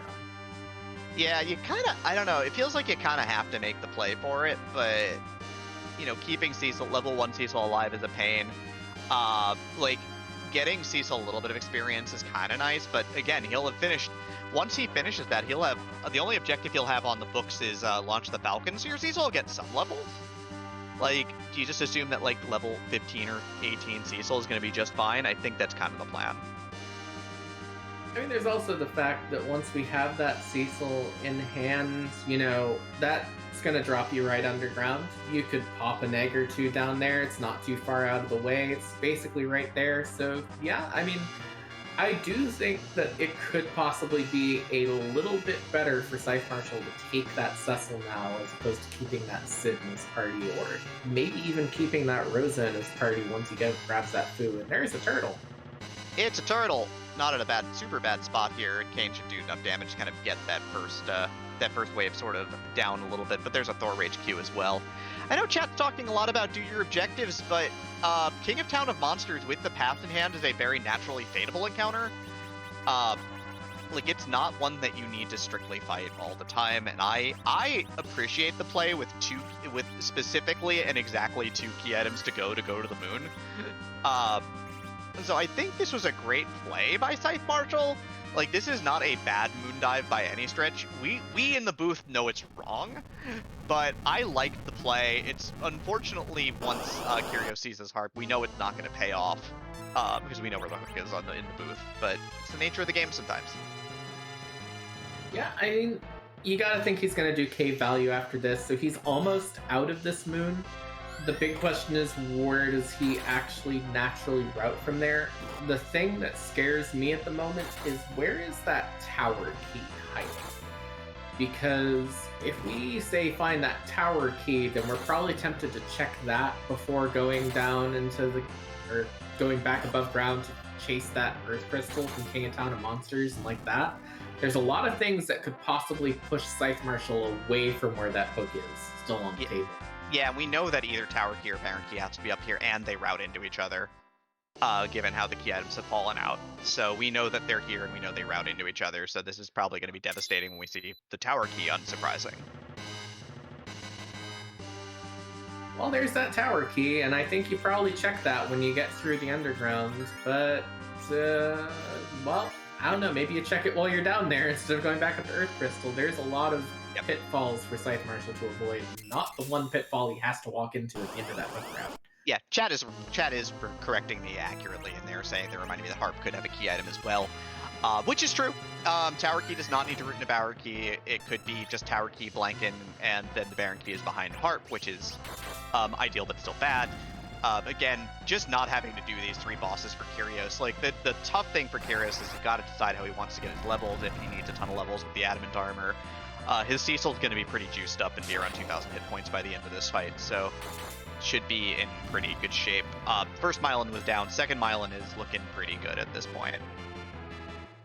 Yeah, I don't know if you bother doing a grind with Kyrios at this point. Once we get through that Murasame spot, probably good enough to get through the first Big Bang, and the second one's a little bit sketchy, but maybe still good enough. If we see a third Big Bang is the big question, but possibly not.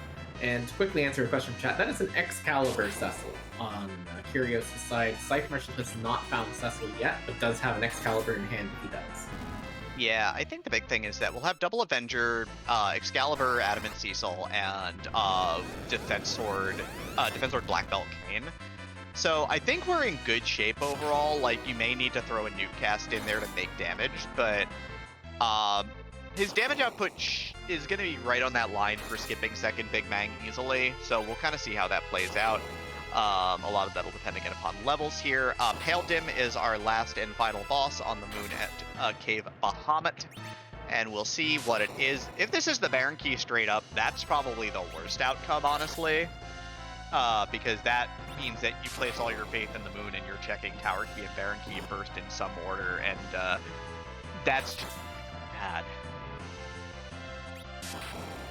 Yeah, I think it kind of just depends a little bit too on when he decides that it's worth going back down to the Fey March, because there's got to be a thought where you're like, all right, I got to check this heart first. It's going to be the closest thing. It's an objective. The question is, do you do that other objective with exactly one key item needed left, or do you chase all the other stuff? And that's going to be the real big question here. And I'm kind of tempted to think that he might head down and do that king fight. The question will be then. Yeah, the problem is the king fight doesn't give you the harp or the hook directly. Like, if it gives you the hook directly, then a lot of this is just ScytheMarshall is behind 3 moon bosses. You know, a lot of it then becomes how deep does he decide to bet on the moon here? And like, honestly, once you've made this play, he made a 45-minute moon trip. You're committed to the bit, right? Like, you stay the course. You're going to live by the moon and you're going to die by the moon, and unfortunately right now things are not looking very good for ScytheMarshall. You know, it is unfortunate, and it's kind of important to point out, you know, it probably on some level feels like we might be saying that ScytheMarshall made the wrong choice, but he didn't make a bad choice. It's just the incorrect one for the seed. I think it's a really important distinction to make here. I know you made it earlier, but I feel like it's important to reiterate here that ScytheMarshall is behind, but he made very good choices to get there.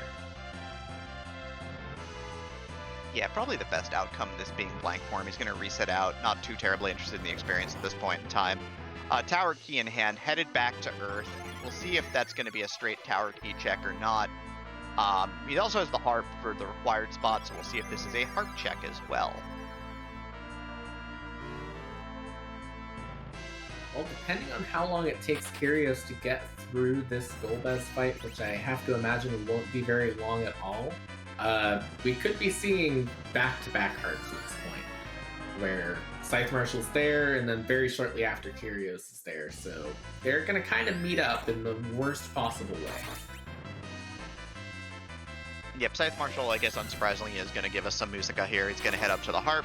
Kind of is the last out. Holy Sword on Cecil with Berserk now. Swinging for 8k. He's not here for a good time or a long time. He's just here to kill Golbez. Like he's Chaos with the big shoulder pads. He did it. Golbez's dead.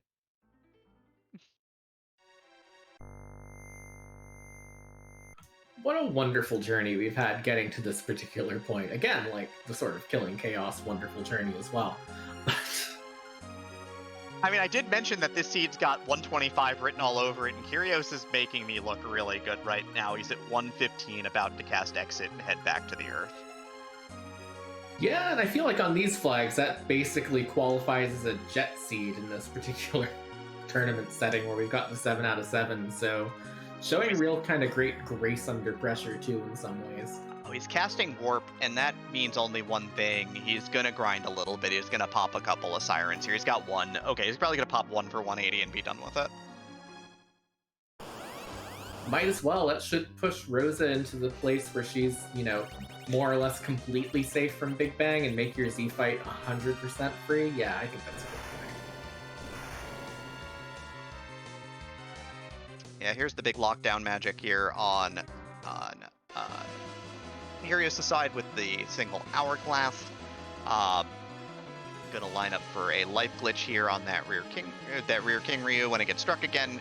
Eventually, maybe. Oh, this is really bad actually. He's getting some kind of bad spread on damage, so needs to just queue this life up instantly, which he does. I'm gonna can it because it's bard time. Let's hit it, Edward.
God, it is weird to think about Star Fox as a classic. Star Fox is such a good game. You know, yeah, I had that moment where I was like, which one is this? And then it hit the do do do do do. I'm like, okay, I know exactly which one this is. Never mind, I got it. Good news, it's a Dragon Whip. ScytheMarshall not going to be tempted to go into Baron now. Bad news is Tower Key's still on the table and he still needs to go down and defeat the Feymarch bosses. Yeah, he's got to go down and do King for Earth Crystal. We know where it is, he does not, and that's kind of the unfortunate bit here. We are going to get a musical reprise from Kyrios, unsurprising, because this is going to be required. He's going to go ahead and, once he's done with this, he is going to get his crystal in a fairly timely fashion. Yeah, I mean, he's run a really, really tight race, and we've really sort of shown why this group was so competitive at the top end of it. Both of our runners have been putting on a wonderful show. Only one of them able to go on and face Cubs Rule in the first round brackets starting in a week from Tuesday. So, you know what? Someone had to fall behind in this race, too, for that to happen, unfortunately. Yeah, it's real tough. Like, I mean, you want to see everybody do well, and getting to the top 48 is difficult. You're in the top half of the tournament to begin with, you know. ScytheMarshall already had to win a play-in race to get this far. You know, he's had a tough route, and, you know, going 5-3 and not making top 32 is tough. Definitely. Unfortunately, checking this tower, which is going to be, I believe, the Baron Key. Have we seen that rat tail turned in at all? I mean, it doesn't matter because it won't. It's not like ScytheMarshall is ever going to turn it in, but this could be Baron Key. I think it has to be. We saw Sword of Legends at the rat tail. Right, it was the Legend Sword. I was trying to remember that it was that. Yeah, that is some kind of garbage.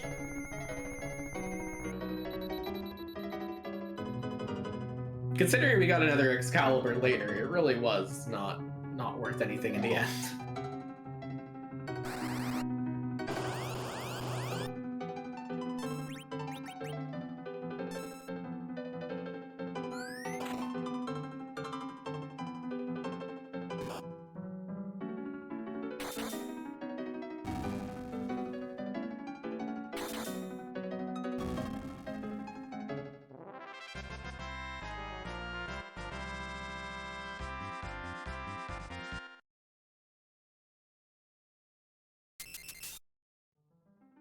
Well, it's time for Kyrios to go to the final fight now. It's time to go back to the moon.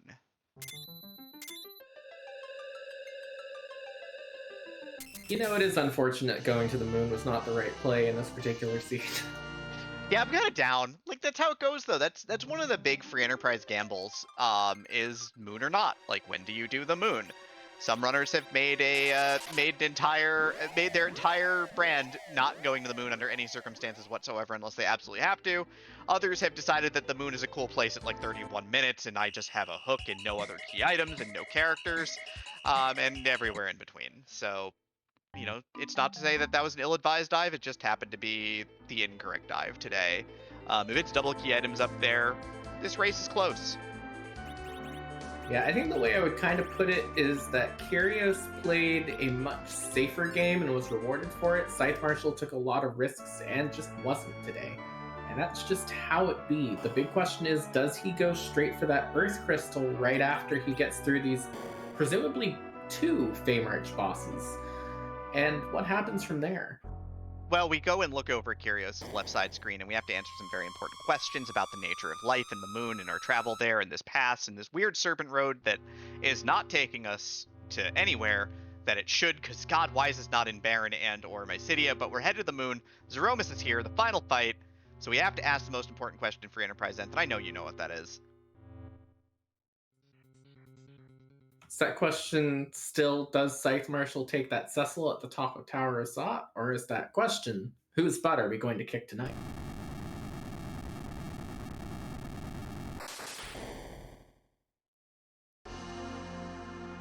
Well, while ScytheMarshall lines up this vol as Kyrios is popping the cutscene, heading on in at 1 hour and 22 minutes.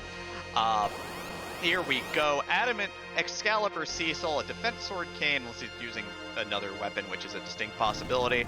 Party at around 2,700 hit points, so probably feeling pretty good about that. Fu's got a Cursed Ring. This is a pretty good setup. Our boys are going to get very angry in a moment, and we're going to get this party started. Let's see who we got. This is a very safe-looking Z fight. It's still potentially vulnerable if we get, like, second Big Bang into rocks, but as long as that damage comes out quickly enough, I think Kyrios is pretty much just walking it in from this point. Yeah, first queue up is going to be Bacchus Wine on Cecil. Get that Zerk going. It's Pete. A very classic sort of feeling here, you know? And I will say that this sort of version of this sprite feels really out of place here in a way that I find unsettling in a way I can't describe. This is a Generation 1 seed. This one's been around basically forever. Oh god, Fu is dead. What happened? Not a big deal. Actually, Fu does not matter in this fight at all. He is gonna be useless. ScytheMarshall having a bit of a time of it here. Did you know that Adamant Armor Kane can still get absolutely done and dusted in this spot, even through the Adamant Armor? Yeah, Val is never entirely a joke, unfortunately. Never completely free, and I think he might have gotten a little bit carried away in assuming he could get that damage out, and he does get through it. But... Oh wow, 4 hit points on Sid. The Axeman cometh, and this fight is over. Earth Crystal in hand from the King, and he's got to decide what he's going to do with it. Kyrios has got the double Zerker set up with Rosa Cure 4, so this is a pretty standard fight, doing about 7,000 damage of swing pair, so 14 grand a cycle is about where you want to be. I'm feeling pretty good about this fight to not have to deal with the mishap of Big Bang into rocks and getting the second Big Bang skip here, because I think he's already skipped it. Yeah, I think so as well. We're in really good shape.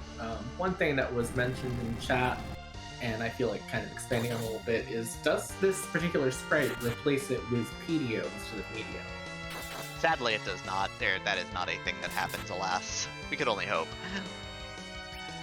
We need to get into the point where we're having like custom Medios as well for each individual. There's only 550 more and more of them. I'm sure it will be fun. Yeah, Scala, get right on that. Don't tell Scala I said that. I'm really hoping she's not watching, so she doesn't understand where that came from. I don't want to add a bunch more work onto her at this point in time. She works hard enough as is. I don't want to get removed from the workshop helpers for saying that out loud. So please don't sell me out on the Discord. You know, go ahead, check out our website, FF4FE.com, join the Discord, come hang out. But Cecil and Kane are doing the work here. We did get Black Hole here, so those next swings don't do Berserk bonus damage. And here comes Rocks. Couple swings away from death, and we're basically there. We're gonna get a Zerk cast from Rosa and a swing lineup from Cecil, and this should be about the end of this party today. Absolutely. He's run 5-2 throughout the start of it. And it looks like Kyrios is going to go a total of 6-2 through this and is going to be through to the bracket round. We'll see if he wants to hop in for an interview very, very shortly here. Well, so, hey, and before we start interviewing our Victor Kyrios here, how long did I say the seed was going to take the winner today? You said it was going to take 1 hour and 25 minutes, and I believe that is exactly spot on the money within 34 seconds of accuracy. So very, very good job on that. And speaking of very good jobs, Kyrios, congratulations on your victory and your passage into the bracket rounds.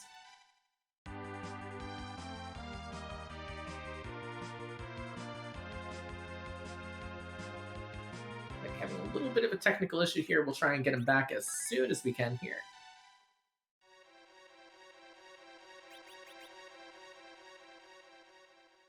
And we still have you with a muted microphone, Kyrios, but other than that, should be good here. There we go. Sorry about that. That's all right. Do you want to sort of give us your first thoughts on the seed here?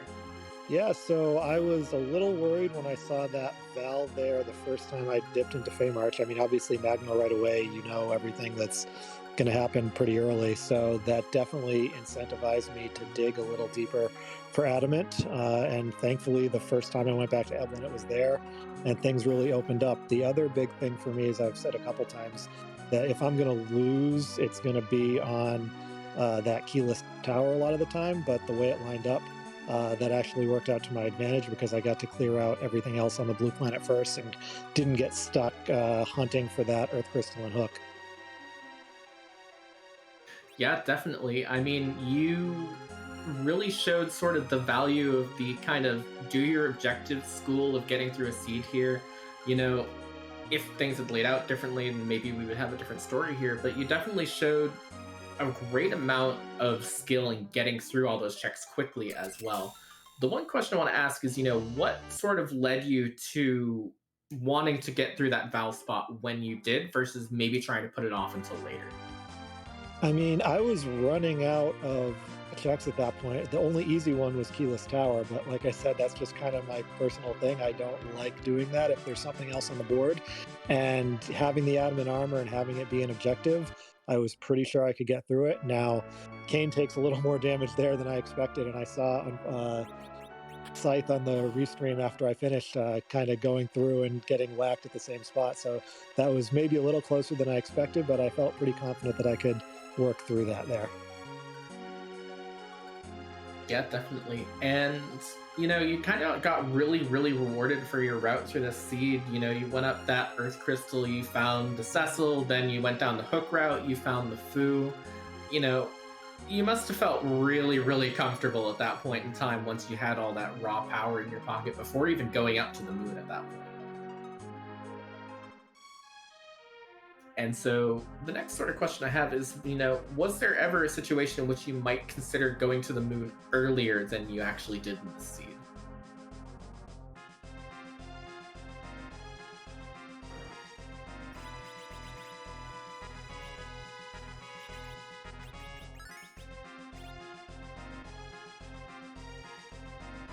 I believe we might be having a few technical difficulties hearing you right now.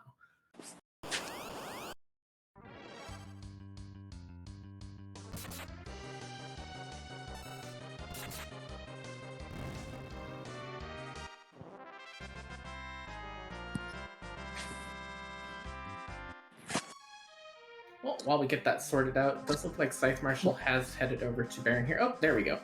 Yep, sorry about that. I couldn't hear you for a bit. I don't know if it was me or you, but it could easily be me. Not a problem.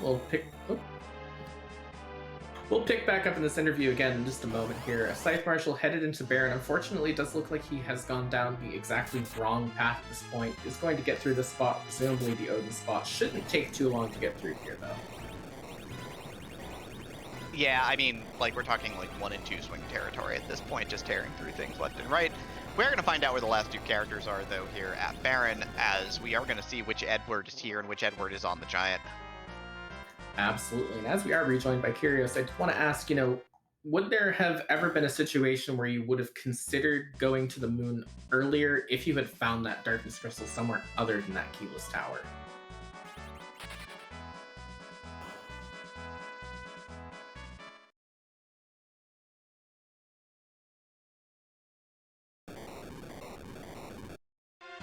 I'm not sure we're hearing you if you are talking to us at the moment, unfortunately.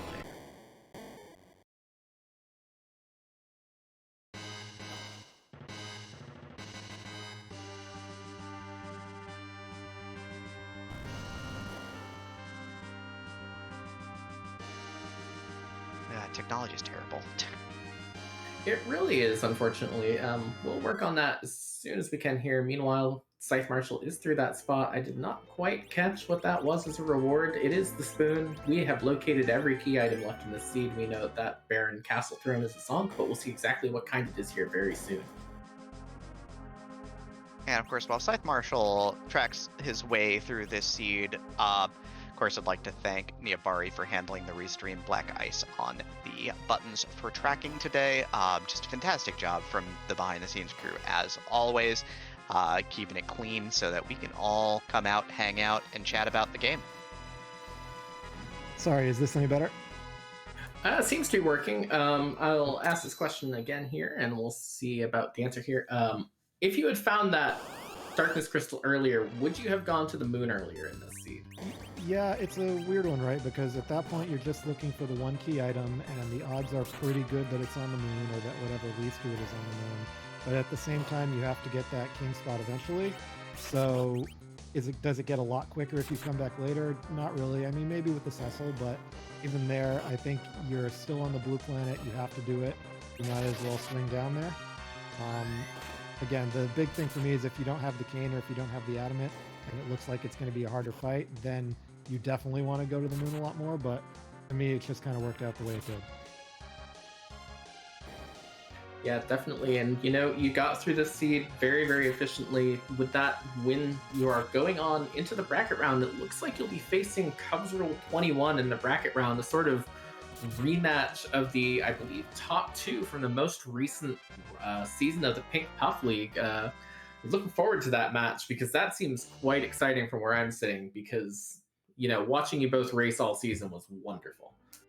Yeah, I mean, obviously, I'm really familiar with him, and he's a great racer. And if anything, I think this flag set is even better for him in terms of what his strengths are as a racer. So it should be a really exciting series, and I'm really looking forward to it. Definitely. Demi, did you have any questions for Kyrios tonight? Well, with the only person that you've lost to in this entire tournament being Moonblaze Wolf, what do you think your odds are of facing him in the grand finals at this point?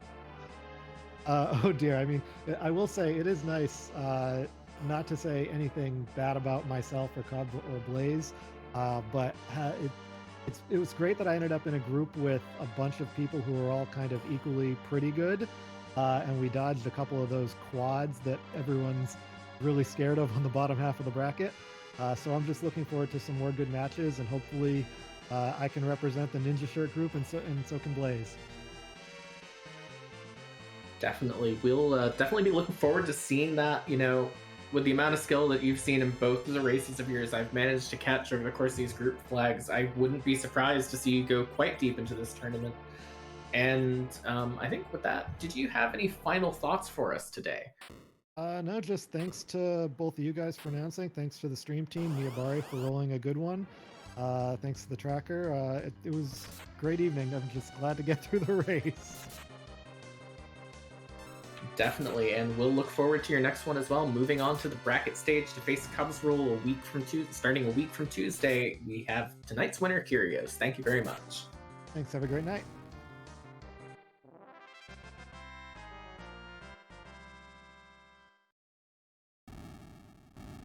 And with that, Marshall finally on the right path. Unfortunately, still needs to get through 3 more bosses, but we know they're easy bosses that won't really cause him too much of a problem. He should have no problem walking home from here. Yep, it's one of those things. It all kind of came down to routing, and kind of how it goes. Certainly a good showing by ScytheMarshall here. The funny thing I think is that he got outrouted by Kyrios twice in this tournament, and that is the reason why his run is going to be over after tonight, unfortunately. Uh, Certainly one of the great players here, and person who could have made a deep run, but break here, break there, and that's kind of the nature of the game.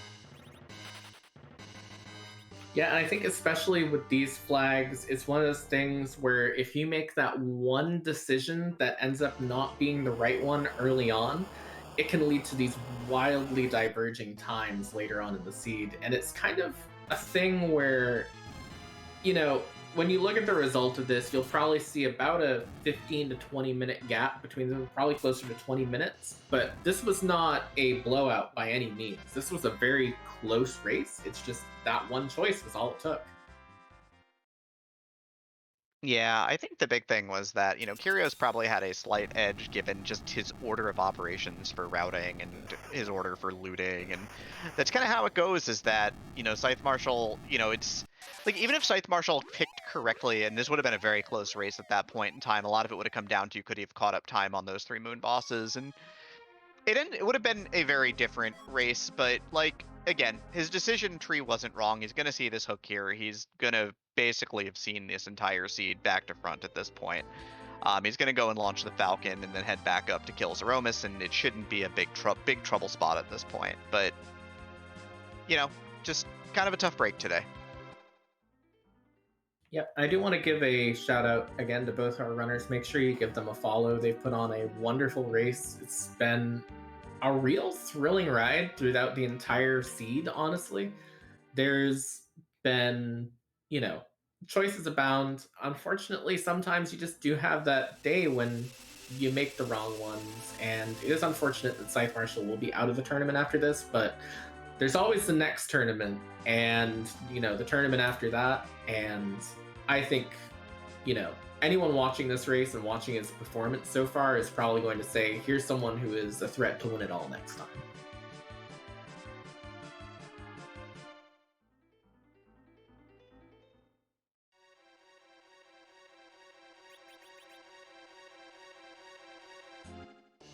Go ahead and turn in the pink tail. Might as well take a safer path through this hook route here, and we're just that hook route and that Zeromus fight away from ScytheMarshall's finish. Yeah, I think the only thing that's going to be a little slow about this hook route is just how do you kill that, how do you choose to kill that vanilla Rubicant and get those Fire 2 counters and have to sort of sit through them. But again, with all the levels from the moon, you've done all of the harder spots in the game, so all of this should be pretty academic at this point. Yeah, definitely. I don't think that ScytheMarshall has a curse string, so I don't think he'll be as eager to even take that Foo at this point. Although, base level Foo is not a bad anchor in his own right in a way, in some ways, and you probably don't really need a really, really super solid anchor, although I guess he's probably using that Sid at this point. So, yeah, there's that as well.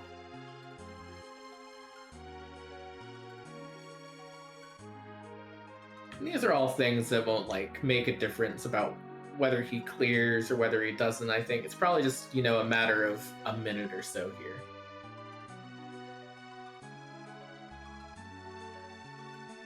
Yeah, he should tear through this without any problem. But yeah, I mean, he's gonna probably push out. What's gonna be, I mean, assuming everything kind of goes smoothly here, right around a 150. So not a bad time certainly for basically hundoing the seed. Yeah, I mean, if you can basically do 100% run of Final Fantasy IV Free Enterprise in under 2 hours, you're doing pretty good. Really, the only things he'll be missing will be that rat tail turn in for that legend sword at this point. I don't believe he's... Where was the rat tail? I don't remember anymore. This seed, it went so fast once it got going, and it has just eliminated the rest of it from my memory. I think it was Leviathan or Sealed Cave. Yeah, like I was mentioning, it was at Luka-Key. Right, Luka-Key, and then ScytheMarshall was going down the Luka Cave while we were in the interview, so I sort of forgot about it at that point in time.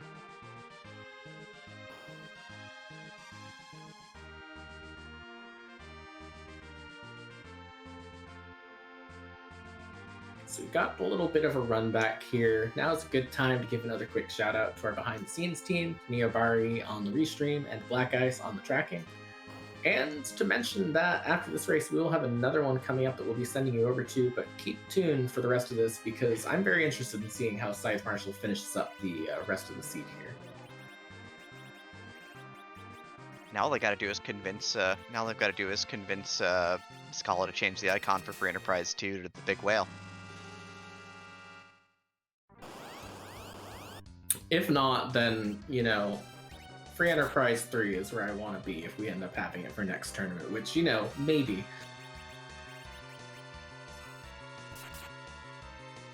You never know. There could always be a need for Free Enterprise 3. We'll eventually get out to like a full ESPN level of networks of Free Enterprise. The Ocho will happen eventually, trust us.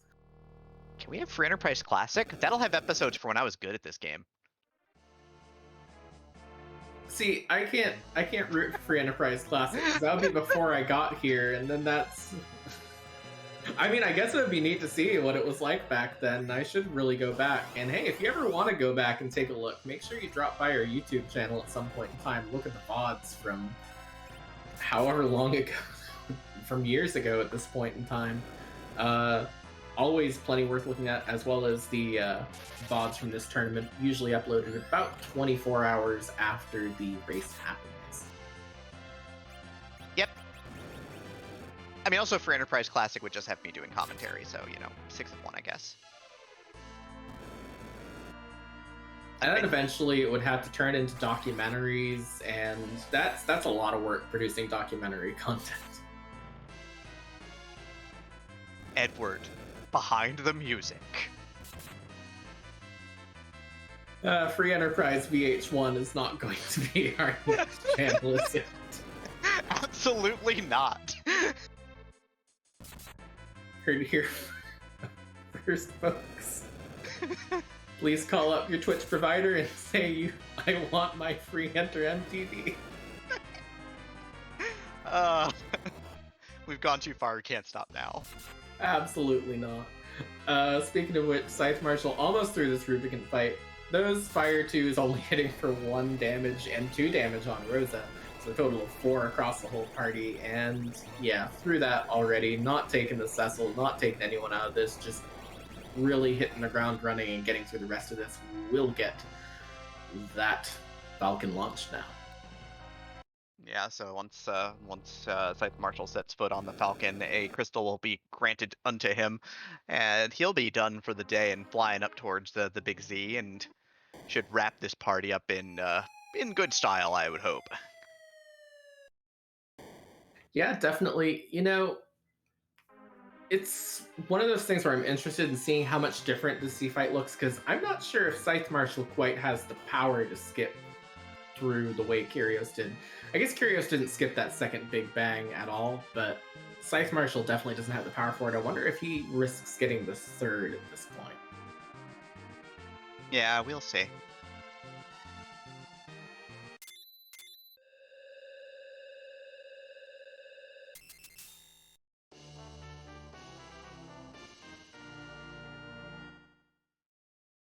Crystal in hand, 17 out of 17 in the all but actual number here. ScytheMarshall on his way back up to the overworld, back to the Zeromas fight.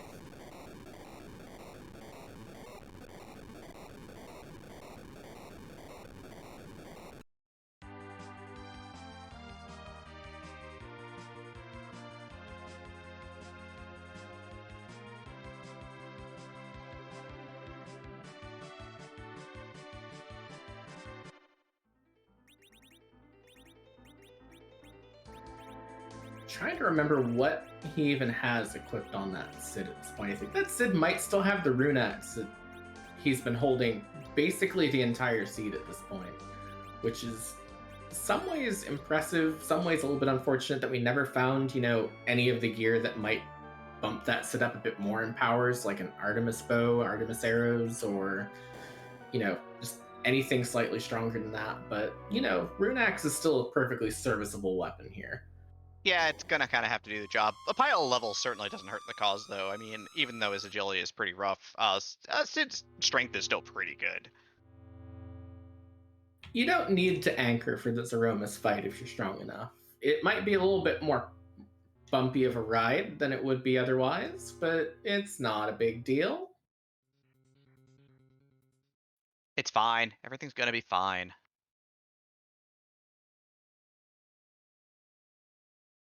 It's the difference between like a smooth plane ride and hitting a pocket of turbulence along the way. The plane's still going to keep flying. You'll get to your destination. You'll be fine. But it might sort of scare you in a couple places. Nature of the thing, all that.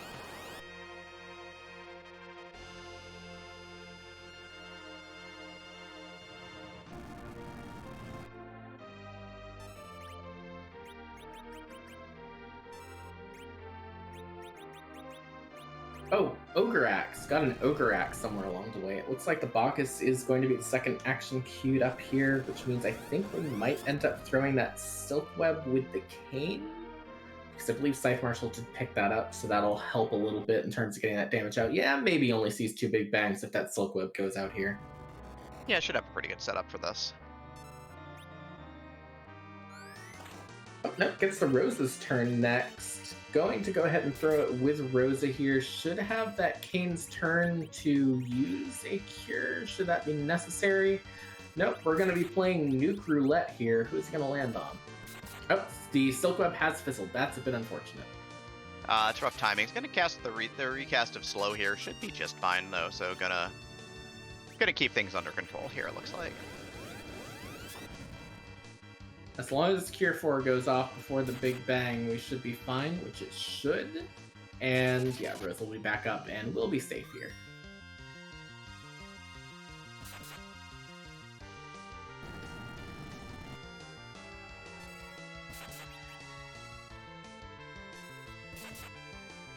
Sid hitting for about 2,500 on the way. Kane only hitting for around 3.8k, but 3.8k is a lot. Well, guess varying quite a bit there, about a 1.1k difference between swings from moment to moment. Yeah, damage being a little bit variable is kind of a thing in a layout like this. So, you know, holding it together at this point for sure.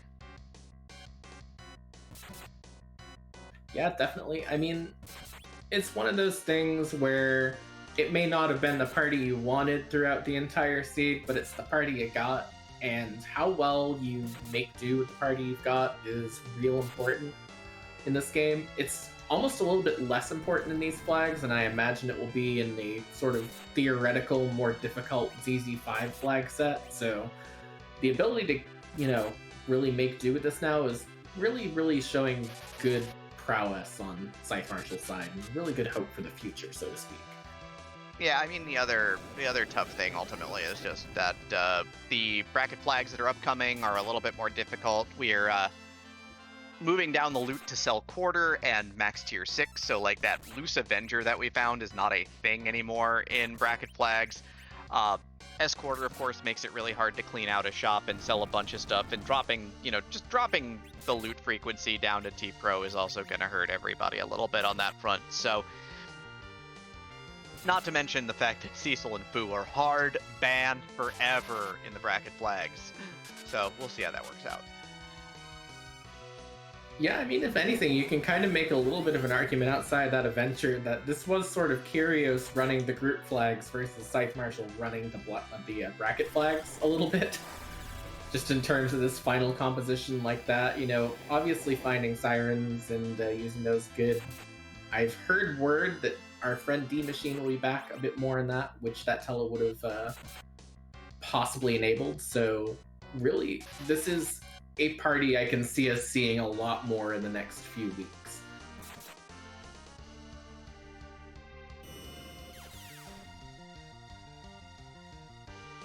Personally, I'm excited for that. I kind of miss D Machine. I kind of miss seeing a grind here and there. It was a good palate cleanser in the middle of the seed.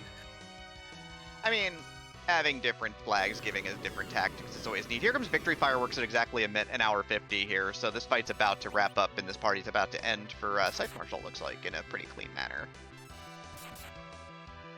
Yeah, I think it's just kind of the nature of when you route the entire seed versus when you end up sort of having the path clear cut for you to only do the absolutely necessary stuff like Kyrios did. It just does lead to that 25-minute swing. Nothing wrong with what ScytheMarshall did at 150.22. We'll see if he wants to drop in for an interview.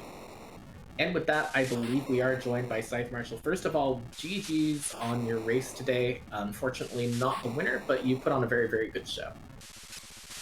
I mean, yeah, GG, thanks, I guess. It's hard to be excited when you've lost to the same person twice for a cumulative time of, drumroll please, 49 minutes and 16 seconds.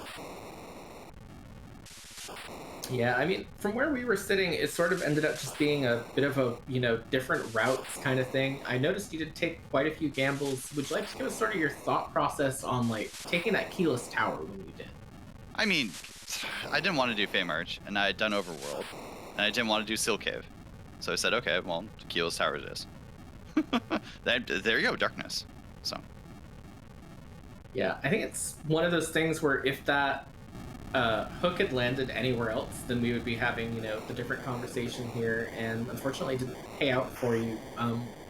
Is there a world in which you would have been more tempted to take those FF4FE fights, or are those something that you always would have sort of said no to? I'm just gonna go ahead and head straight up to the moon instead. You know that centipede chest I took right at the beginning of the seed? Yes.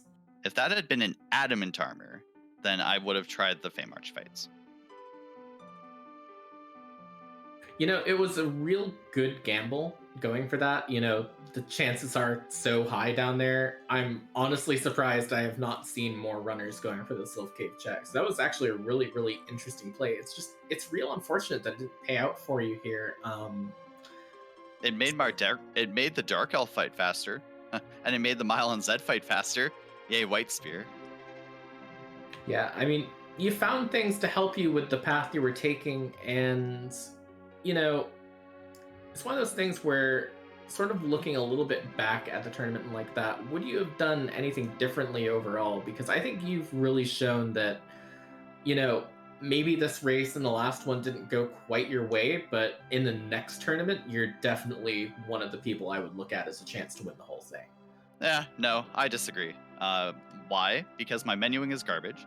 I spend a lot of time shopping and in menus. I also know that I take perhaps gambles that are unnecessary, and or I play too safe. And so when I look at the way I play, I say, okay, I know roughly what I'm doing, but I'm willing to take slow fights. I'm not willing to skip out on fights. Like I took the Alt Gauntlet. No high-level player takes that Alt Gauntlet. Like I said, hey, it would have been a grind. It was a grind. And for me, that was all the grind I needed. But it wasn't, was that a fast play? No. Was I technically sound when I made that play? Yes. Did I do as good a job getting through that fight as possible with the team I had? Yeah, I think so. But also, it's not, I think that's a misplay, right? That's a routing error that is something that I do because I'm willing to do those gambles because I've been burned by bad moon checks and I was on the moon at 48 minutes, right? If the hook had been there instead of the pigtail, I win this race by 20 minutes. But it wasn't. So I also have a tendency to get randoed out of my mind. Right, as judging by, so my three losses this tournament were to Arusta and Kyrios twice now. And I got randoed all 3 times. And so that's what's, I think in a flag set where it's not 7 out of 7 and there are multiple ways through the seed, I think my playstyle can go better. But in a setting where I get punished by being really unlucky, I don't think I have a shot. I played okay, but I got rounded out of my mind. So, and I'm also the other thing. Side note: I'm willing to not take Cecil because I don't like how busted Cecil is. Obviously, he is incredibly broken. So if you find Cecil, you win generally. I found him really late, and Kyrios did not. Yeah, definitely. I mean, it's one of those things where it'll be interesting to see when we, get into those bracket flags, what people end up doing without the Cecil. Because, like you mentioned, there's been a lot of races where that Cecil has sort of carried through. Another sort of question I had for you is sort of what's next for you here? Unfortunately, this again is the end of your tournament, but obviously we love seeing you around the community. What is next for you here? Oh, good question. The immediate what's next is great. I don't have to play in the tournament more. I can actually do some other real life things, and I can do more tracking, right? Because when you're practicing, because these seeds are long, you're practicing 2.5 hours every night, or like some nights it's you don't feel like doing the tracking because you've got other things to do. So I get to do some tracking. That'll be fun. Next, after the tournament is done, it'll be really fun to do I think mystery. I'm really excited to play mystery again because I haven't done that in a while. So hopefully we get Trigger back up on 4.5 and get to do some mystery flags. What else? In the future, if the tournament if we don't increase the length of time before its seed starts beyond 5 minutes, I'm not going to play in another tournament. I think it's I think that's just a deal breaker for me because I don't know about you, I enjoyed my naming scheme, and if I don't have the time to comfortably put my names in, as well as do all the other things that I need to do between when the seed is rolled and the race starts, then I don't find that enjoyable. Don't forget to give that to us in feedback afterwards. Feedback will be after the Oh, tournament. you know it. I know it, Demi. I know you won't. I know you'll tell us, which I appreciate. Gonna give it to us straight, but I'm gonna forget between now and 7 weeks from now. Oh yeah. I'm just waiting for the tournament feedback channel to open. That'll be in 7 weeks, right? But Demi, you have to tell me. Did you like the moon play? Oh God, I defended the moon play really hard. Actually, I would have won.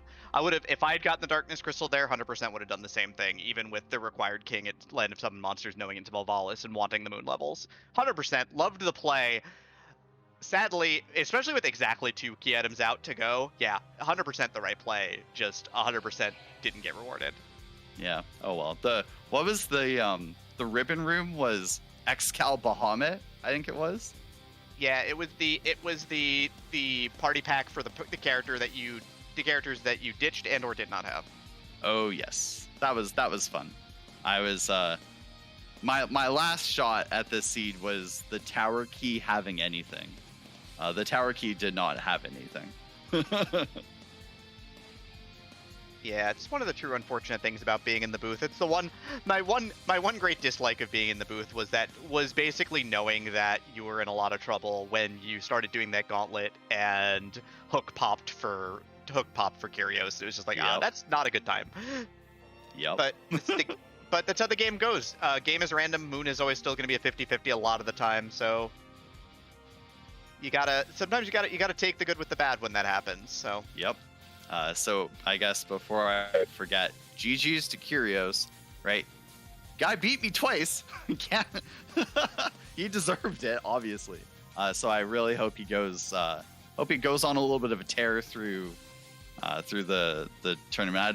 I don't think our side of the bracket's been named yet. Scala's on that soon.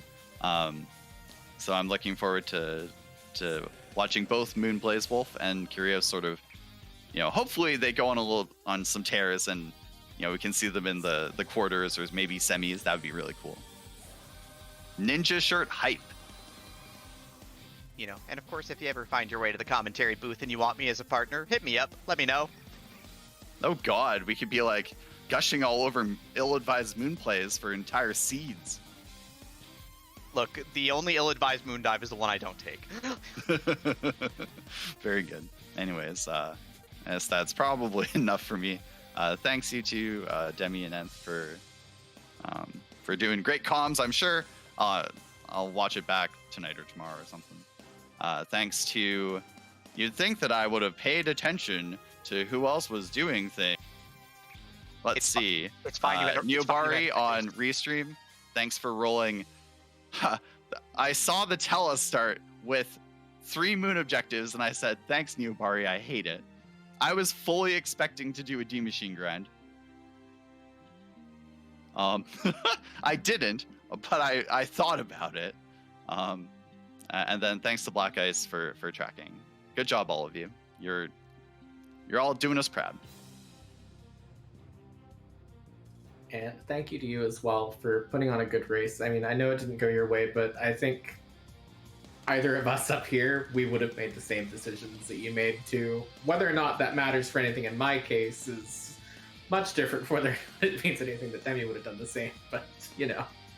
Yeah, I don't know. if it's 3 people who say they would have done similar things, then it's better than just me. So thanks, you two. Anyways. Absolutely. And thank you again for joining us too. Yep. Take care, folks. And I think with that, that's going to be the end of our broadcast today, Demi. Man, it was a good run. Always a ton of fun to hang out. Another great race for commentary. Tough breaks and good bounces and good loot and a lot of fun as always. Yeah, definitely. And I want to give another, again, thank you quickly to Neobari on the restream and to Black Ice on the tracking. We're going to be sending you over to RPG Limit Break for the Crystal Ring tiebreaker match between Xenocat, Silverfire, and Saradin. Make sure you do not give any spoilers. And if you want more racing action tonight, remember at 10:30 Eastern Time on Free Enterprise 1, not over here on Free Enterprise 2, we do have the Sorbius versus Y2 Sky match. I hope you all have a wonderful night, and we'll catch you in the next one. Bye, everybody.